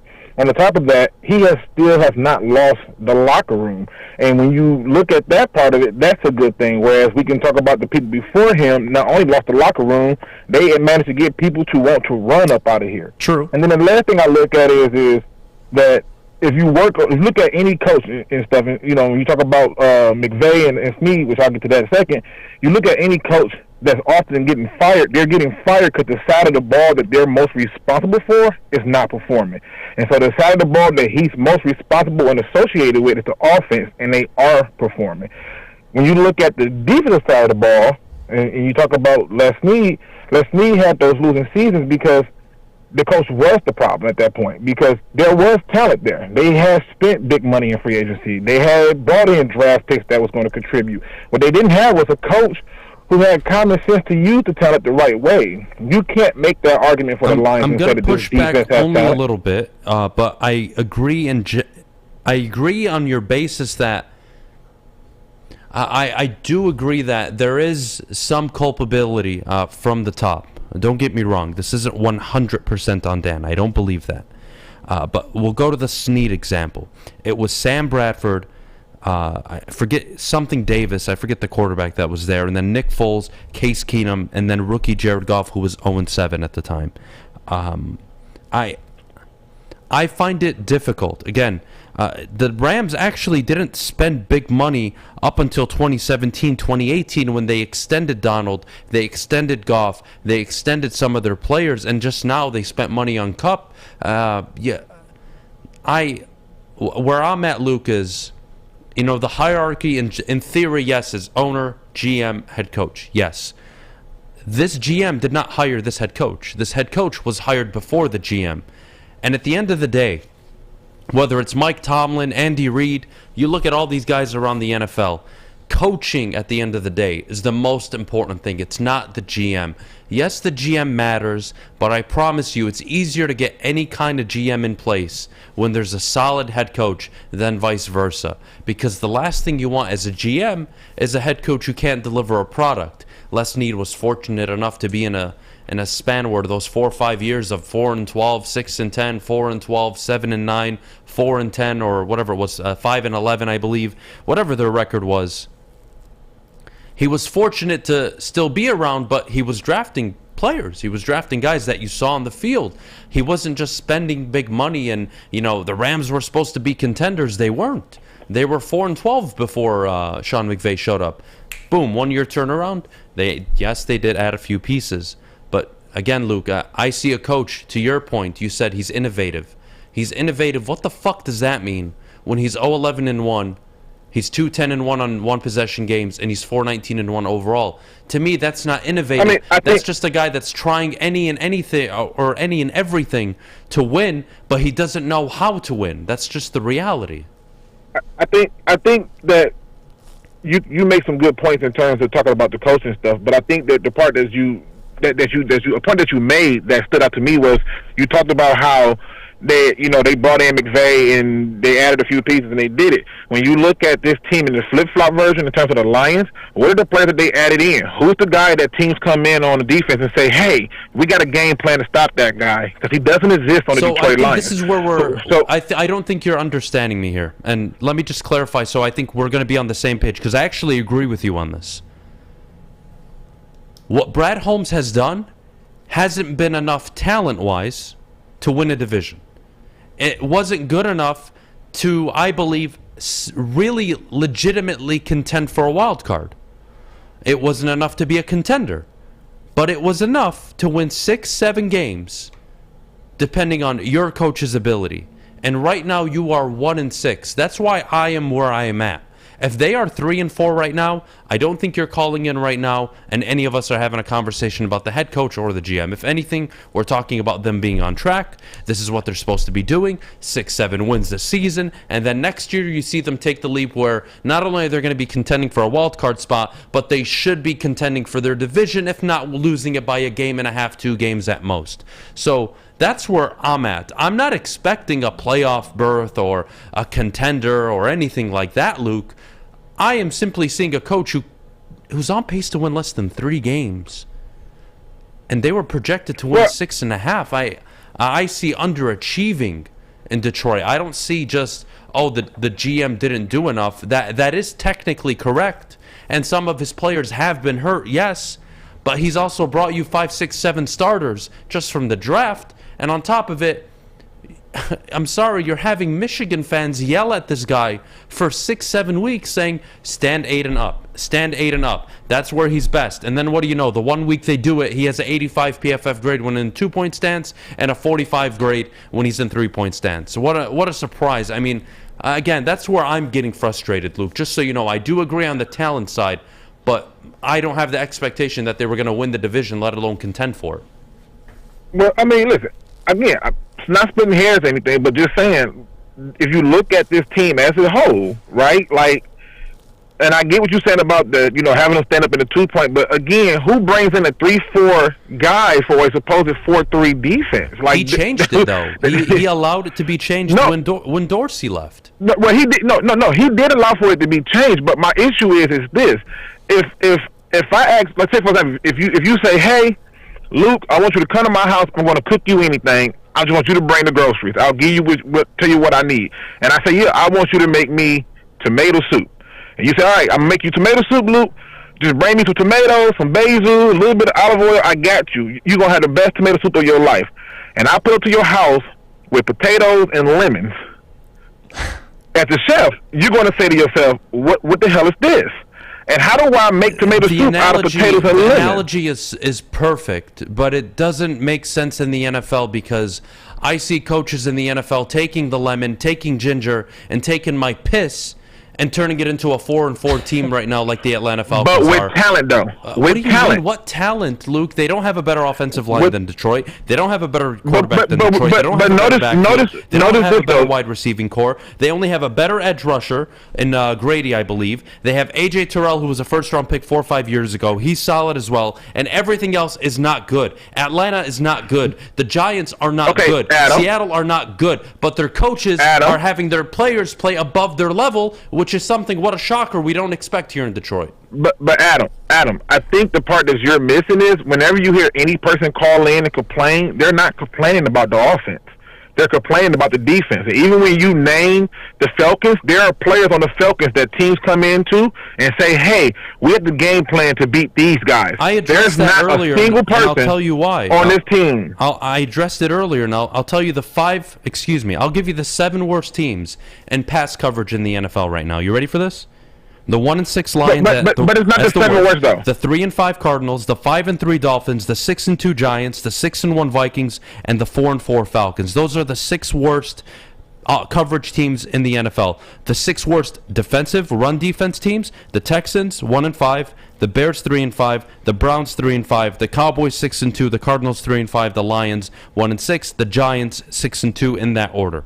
Again, we keep talking about the defense. The defense isn't the one getting shut out in the second half. The defense isn't the one doing a bullshit onside. They got shut out one game, and the defense is giving up the most. You just said just a few minutes ago that the defense is still giving up over 30 points a game. Yes. They're the problem. The defense on the year has 11 total sacks on the year as a team. That's a problem. The defense on the year is the ones that are not even able to hold a team to a modest number. And when they do finally do it, because we're talking about 32 points a game, but their last three games, they got shut out by the Patriots 29-0, embarrassing. They lost 24-6 after holding the Cowboys to 3 points at halftime, and then they held the Dolphins. They were up 14-0, and then they got ran out of the field 31-13 after that. Again, it's not just the defense, Luke. It's not even just the offense is good and bad or hot and cold. It never comes together with this head coach. Your head coach can never put together 4 quarters. He didn't do it against Minnesota. The second half they lost against the Commanders. They lost 27, I believe, to 16 in the second half to the Commanders. It's been a trend all year where teams come out, they make adjustments on this football team, and Dan Campbell is caught with his pants down week in and week out. I would agree the defense isn't all that great, Luke.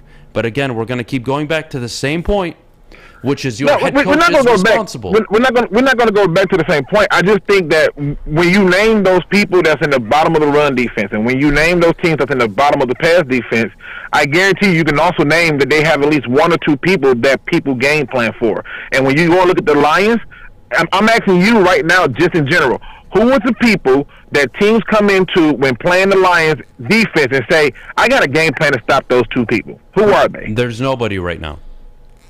And so that's the problem. That's why I have a game plan for playmakers on the Lions defense is the problem.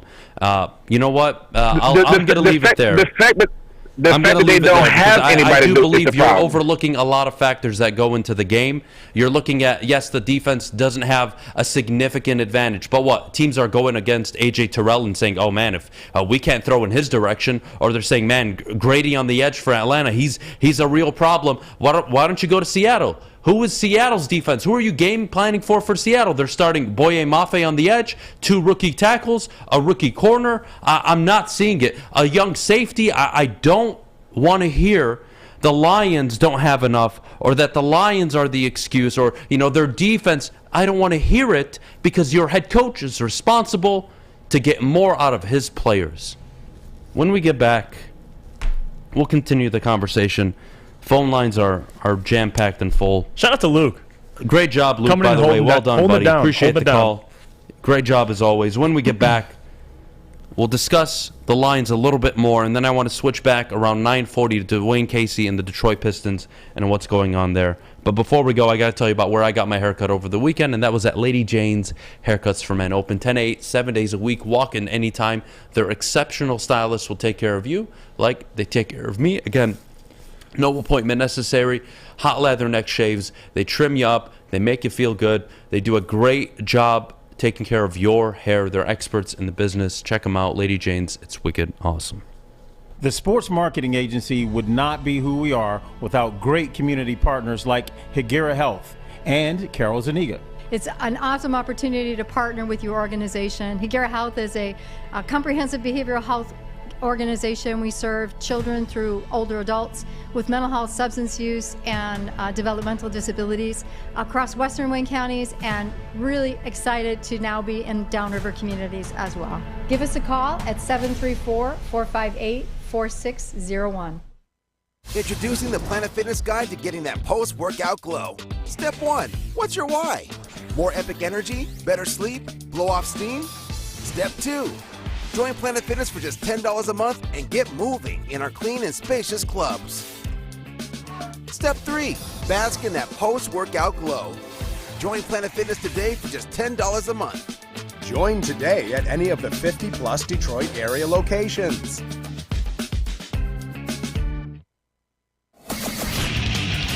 Get a shot up. This is for the win. All of Detroit's sports teams live on Woodward. All of Detroit's sports coverage lives on Woodward Sports. Driving the best in Detroit sports coverage. Looking to buy or sell your home, whether you're a player or a fan, helping you buy, sell, and invest is Michael Phillips' top priority. Being in the game for over 23 years makes Michael the #1 option for any of you. If you have real estate needs, call 313-403-0011. That's 313-403-0011. All right. Let's address a few things. Okay? The Lions only force punts in this fourth quarter of games. That's another myth, right? Again, guys, you forced punts against New England. You shut down Dallas for the first half. You forced Miami to punt. You did a good job against them in the first half. You forced Minnesota to suck basically for 3.5 quarters until they spotted you 14 in the fourth. And that Dallas game, by the way, was 10-6 in the fourth quarter. You shut out Commanders at halftime, excuse me. Again, I'm not seeing it. I'm not seeing it. What I see is your team finds ways to lose football games with this head coach. That's it. And there's always an excuse. And that's what you're going to fail to see. And I'm going to keep playing the long game. And I'm going to be right in a year when you fire this bozo. And you're like, oh boy, he's awful. He's 10-40-1 all time as the Lions head coach. I get it. Well, wait till next year. At the end of the year, when you're 10-40-1 through 3 years, maybe then you'll fire him. Maybe you'll win every 5 games. I think that's a good standard for this franchise. I find it hilarious that we make the excuses for defense by saying, who are the playmakers that they need to game plan for? Seattle? Yeah, there's no. After Atlanta? Jamal Adams is hurt. No. Who are you game planning for? And Atlanta, you'd say Grady Jarrett, but that's it. What is game planning for on defense? Again, that's for like game not records. Aaron Donald. Right, that's for game records. It's not T.J. Watt. Right. It's not Micah Parsons. Give me a break. Give me a break. It's the excuse after excuse. And no, the Lions don't have the most talent in the NFL. Right. But they have enough not to be 1-6. And I don't think teams are looking off Aiden Hutchinson. I mean, let's tell it how it is. Like, I think Dallas was very aware of what he could do. It's hilarious. If they weren't already. So it's hilarious. But I get it though. I like Luke's points. There's more to the story, and you kind of hit on that already. All right, we got 5 minutes? We got about 5 minutes. Anybody else calling in? What are we? We got a lot of callers. I just don't know how the hell I'm going to get to them in 5 minutes. All right, let's go to Jason out in Albany. Let's get a call. Jason, you're on the morning show. I got to make it quick, buddy. So what do you got for us? What do you want to say? Yo, rapid fire, Adam. Here we go. Just as a listener, shout out to Matt and the Campbell soup call. That was genius. That call sent my whole life in a more positive direction. And then I got to follow up with Luke G. Luke G, please go home, make some tomato soup or potato soup, drive to Allen Park, throw it at Dan Campbell. Those two calls. Matt was first half Lions. Luke was second half Lions. I digress. One thing on the T.J. Hockenson trade. I'm dealing with all my stupid Lions friends. I challenge them to think about this trade at a deeper level. T.J. Hawkinson's average at best. We never won a game because of T.J. Hockenson. Maybe that Atlanta game, but that was more Matt Stafford. We get $9.4 million off the cap space. We were never going to pay him $15.5 million. We steal someone in our division. We steal their opportunity to upgrade their team in the future. Sure, take a fifth or a fourth or 2 fourths, and we'll take your second round opportunity, your third round opportunity to build your team. I thought it was genius. So that's me on the T.J. Hockenson thing.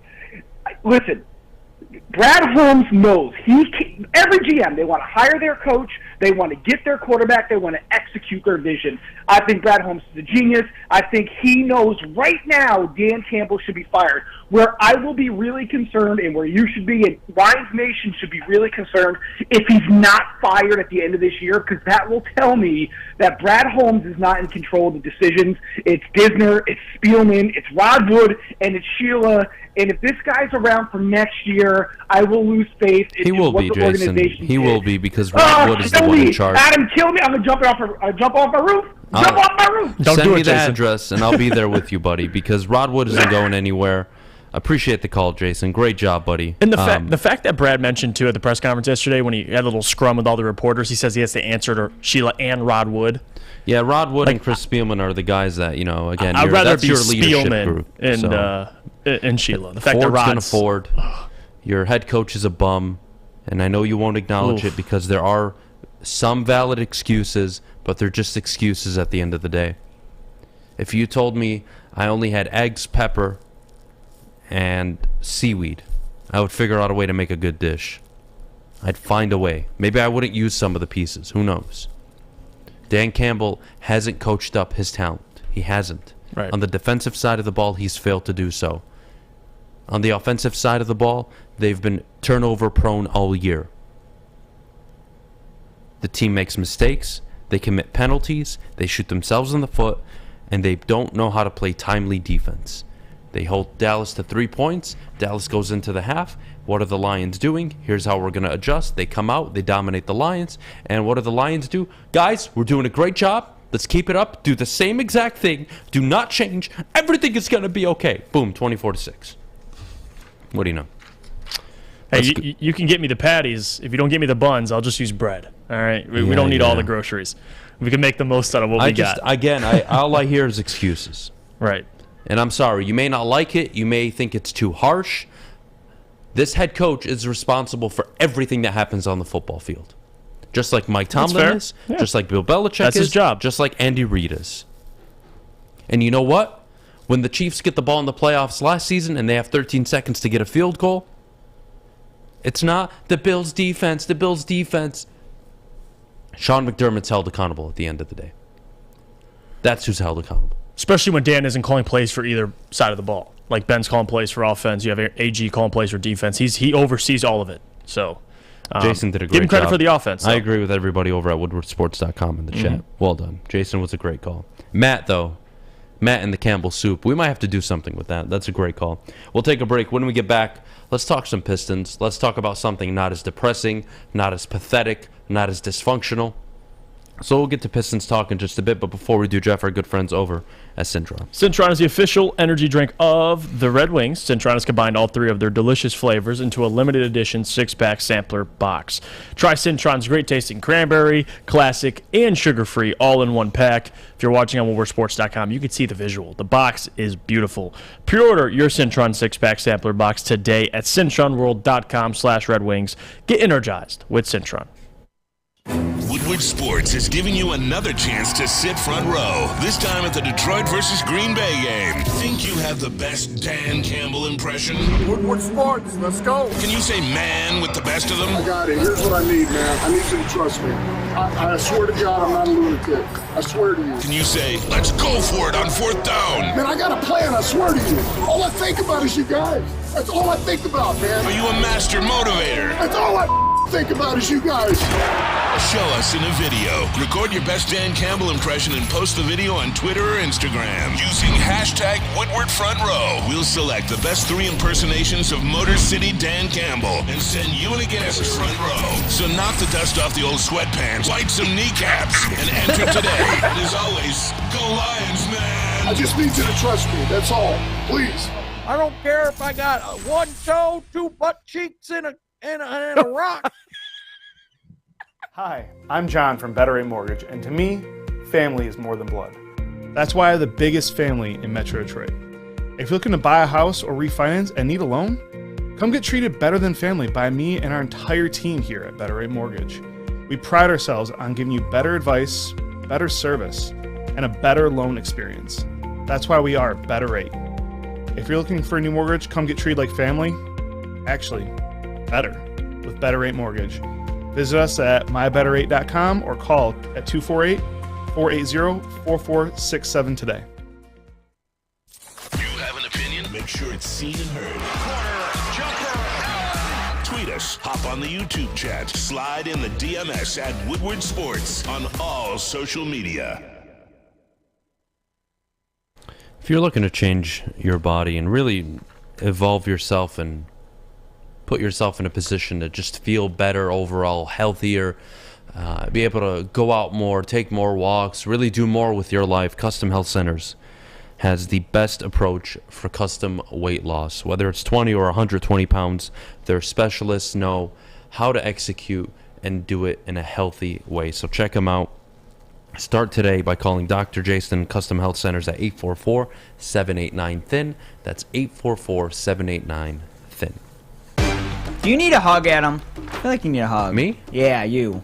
No, I'm good. I mean, you're a little sad about the Lions. I'm not a little sad. angry, heated. I'm not You might need sad. a hug. I'll never be sad. I'm disappointed. Well, I'm disappointed that yeah. 7 games into the season, they're 1-6, and they continue to find stupid ways to lose games.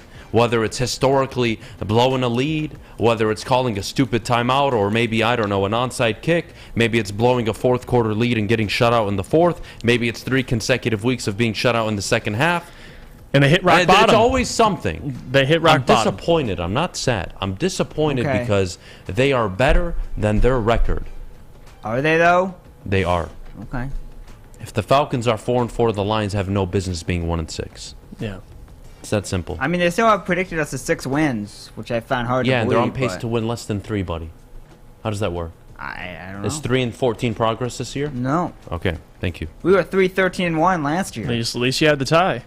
God the bless. tie against the Steelers. Yeah, that terrible, rainy, sloppy mess That was of such a an ugly game, football too. game. Nobody wanted to win that game. It was on the road, too. That would Jeff. have been his first road win.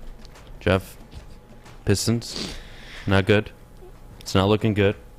A few players coming back in the next couple weeks. Right.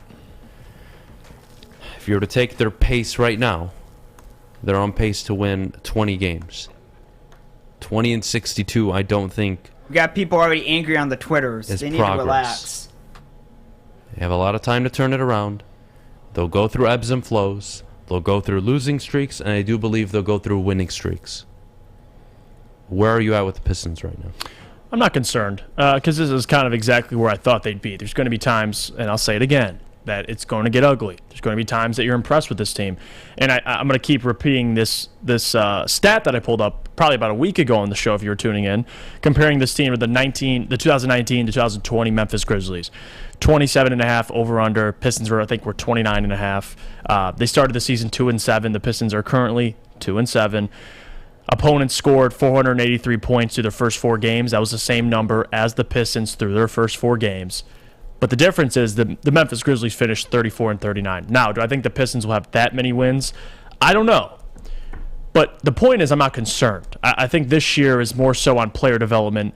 You still have 82 games, and the NBA isn't like the NFL. There isn't worst to first in the NBA. It doesn't really happen unless you're a big market team that can go out and sign free agents. With a market like Detroit, you got to build through the draft, and what you're doing is your future is based. Say it, Fish. Your future is based on your draft selections, and I think we can all agree that we liked what Troy selected so far.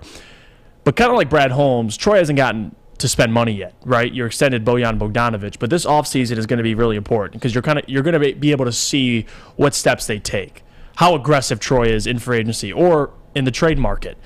But I'm not concerned. I think this team is very young. I mean, they're all 21 to 23 years old. You have Bojan, which he's a vet, but besides that, the wins this year, you're counting on a team that's very youthful, that are going to commit a lot of mistakes. Offensively, we know they can bring it. I know they didn't show up against the Bucks, but I'm going to be honest. Breaking news. The Bucks are the best team in basketball right now. But I'm not concerned. I think defensively, they've showed they can be better. They got to sustain that. And this team has yet to win on the road this year, which should say a lot for a young team. Like, their only 2 wins are at home. They got to learn how to win on the road. But if you want to sit here and point fingers at Dwane Casey, I'm not going to do that. His job this year isn't to win 40 games. His job is for player development, and I've seen players take that next step, so I'm not concerned. For Dwane, we can all acknowledge that he's not going to be here much longer, and I'm not predicting he's going to be fired, but he's 65 years old. He's been coaching for almost 30 years. Like, this is a guy who's probably going to hang it up soon. He's the second oldest coach in the NBA, and I'm going to keep saying it. I think he'll have a future job with the organization. I think that's rightfully so, rightfully earned. And then your next head coach will be brought in, and that's when the expectations start to rise, when this team's ready. Right now, I'm not concerned. People that are concerned, I think it's just the Lions season carrying over to the Pistons season and freaking out. Same with Red Wings fans. But at least those 2 organizations have proved to us they can get there. So, again, you got a lot to be excited about for the future, Adam, and for the rest of the season. But I'm not sitting up here pounding the table concerned about this team and where they're heading. It doesn't change for me. I'm not happy with it, but, again, too early. I'm not going to jump ship. What I am going to do is everybody over at woodwardsports.com, drop your questions in the chat. Jeff and I will answer them. We'll take a quick pause. When we get back, mailbag time. We'll answer all of your questions. But before we go, Jeff, our good friends at Guardian Alarm. Well, we talk about this defense, man. And this defense for the Lions can't stop anybody. But Guardian Alarm can, especially with winter approaching. You're going to be spending time inside, and that means you got to protect your house. And Guardian Alarm can help you do that if you call 1-800-STAY-OUT, and you can rest easy knowing you have 24/7 protection. That's 1-800. Stay out. Stay out. Let them know your friends at Woodward Sports all the sent you. teams. Bye. Introducing the Planet Fitness Guide to getting that post-workout glow. Step 1. What's your why? More epic energy? Better sleep? Blow off steam? Step 2. Join Planet Fitness for just $10 a month and get moving in our clean and spacious clubs. Step 3. Bask in that post-workout glow. Join Planet Fitness today for just $10 a month. Join today at any of the 50-plus Detroit area locations. It's a great day to get some Centron in your life. Okay. There it is. Centron, here we go. Gotta grab the cranberry. Oh wait, it's 2 for $4. Gotta double up with the classic as well. Centron World, baby. Centron, available at select Kroger's, and if you wanna know how, go to @CentronWorld.com. You get dope like me. You know what? Why wait?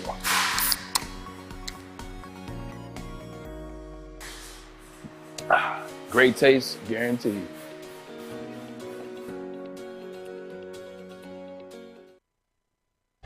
One thing that really irks me, man, all right, one thing that really irked me about that game, that preseason game, is we let it go, man. We let it go. And you know what? Was that them or us? Wait, don't answer that. I gave you the answer. I messed up. I'm sorry. That was us. That was us. We gave it away. All right? Now look at this fist. I control this fist. When I make this fist, who makes that fist? I do. I control it. All right? And when you knock us down, we're going to get up. And on the way up, we're going to bite a kneecap off. All right? Man, I care about you guys so much.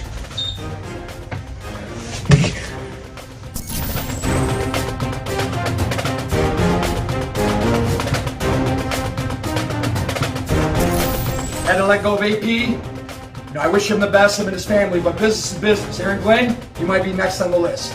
Rodrigo, keep being a stud out there. You're doing what you're doing, brah. Catch the balls when you need to. Hutch, stop smiling. Hutch, man, I told you to dry clean these after the presentation, okay? Look at these. These are clean. You dry cleaned them already. All right, you know what? I think I'm going to do it. Tomorrow, I'm going to spend the whole show being Dan Campbell. Maybe not the whole show. How's that I don't want to be gonna go? unbearable. We'll see.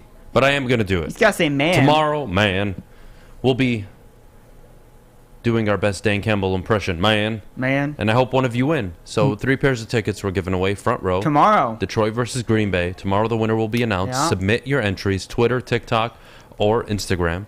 Hashtag Woodward front row. Some great ones out there. And we'll pick a winner. Good luck, guys. Yeah, there's some pretty good ones out there. I want to answer this question before we get started. MM asks in a WoodwardSports.com chat thread, Jeff, when do you think Marvin will be back? Actually, it's been reported Marvin's doing one-on-one work right now. It's really how he feels. It was kind of a scary injury he dealt with, but he will be back sooner than later. I got you there. So if you're doing one-on-ones, it's a positive sign. He's out there playing basketball. Well, I'm assuming soon he'll be practicing as well. So be patient. Marvin will be back. Uh-oh, not that word again. Oh, yeah. Actually, throw that out of the vocabulary, Fish. You're right. No more patience. Be patient. Completely erase that. Let's do this. What are you guys doing for Michigan, Ohio State? We are trying to book a venue in Columbus. Okay, can I say something? Have you guys been to Columbus? I have not. Okay, if you're going to wear Michigan gear, this is to all of you, by the way, not just Adam and Jeff. Well, what are they going to do? Swing helmets at me? No, they're not going to swing helmets. All right, so what? Anybody can wear what the hell they want. Okay, but they're aggressive people. Like, that's fine. They can heckle you. Yeah, tough. No, not heckle. Swing at you. They're not going to swing Fly at you.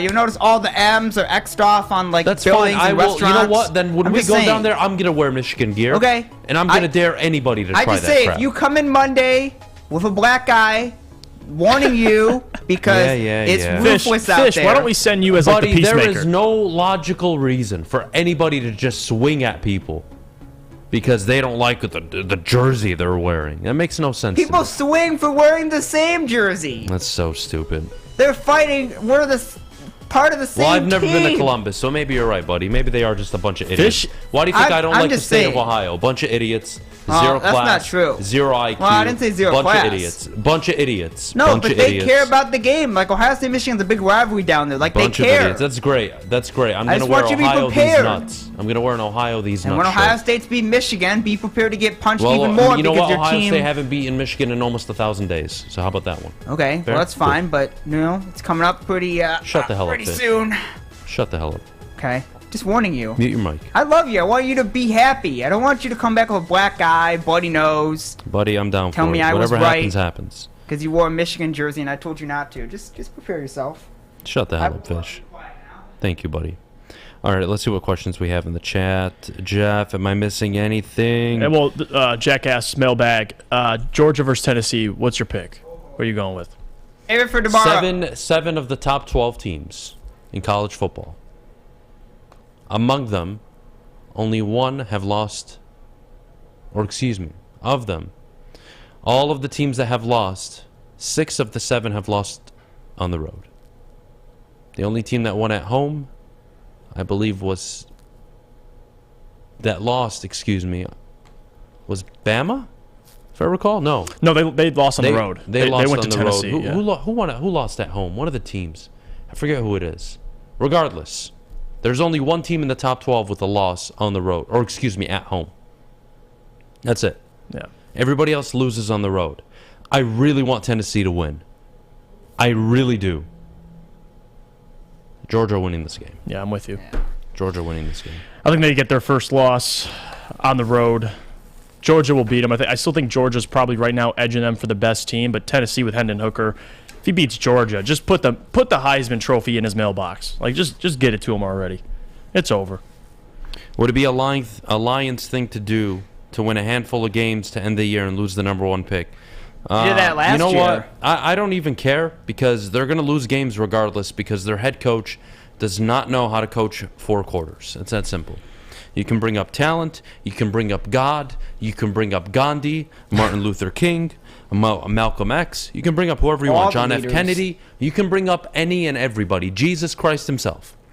Wow. Doesn't matter. As long as Dan Campbell's your head coach, I promise you there will be one common denominator. Losing. Who makes the playoffs first, the Lions or Pistons? Pistons. At this, remember we had this. You know what? No. I would say the Lions. They should. Because the Pistons next year, playing is a high expectation next year. I can't project what Ivy and Cade will be next year, but damn it, I'm gonna go Pistons. Playing's a realistic option maybe next year. We'll see what they do with their moves. But in the NFL, you can go from fourth to first any given year. I know. I don't want to hear the excuses about talent. The Giants have no business being 6-2. The Falcons have no business being 4-4. The Seahawks have no business being 5-3. But they are. Stop it. At least the Pistons, they've shown they can do something. So I'm gonna go with the what Pistons. shows you the Lions can do that? Well, he's basing off what they should do. They should be Yeah. in this position, but Well, they also should have 4 or 5 wins. you're And, right about that, Fish.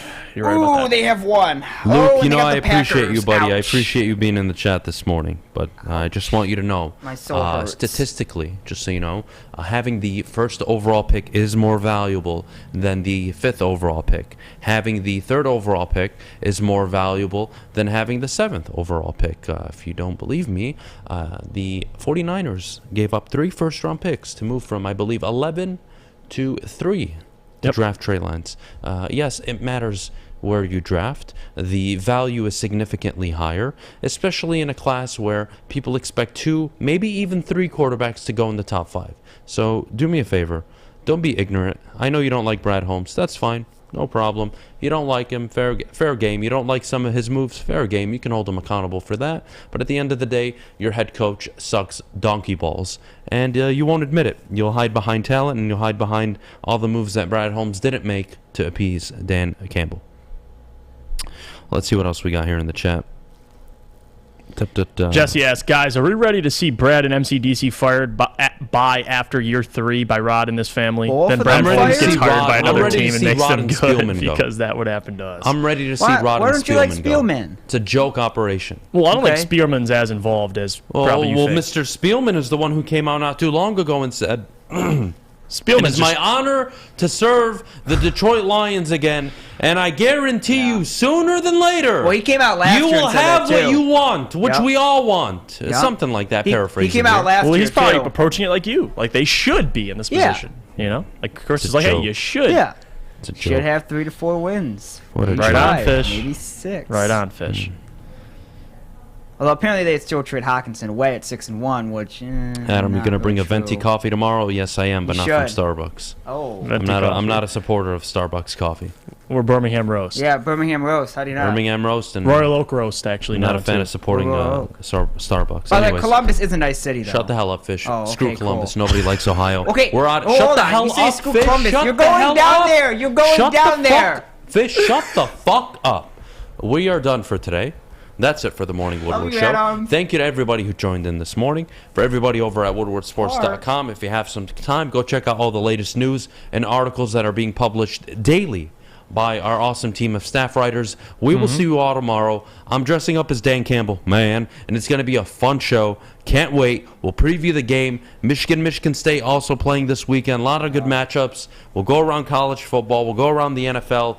Again, have a great Thursday. Enjoy Thursday Night Football. We'll see you guys tomorrow. Go watch Europa League. How do you know Thursday nights, Europa nights?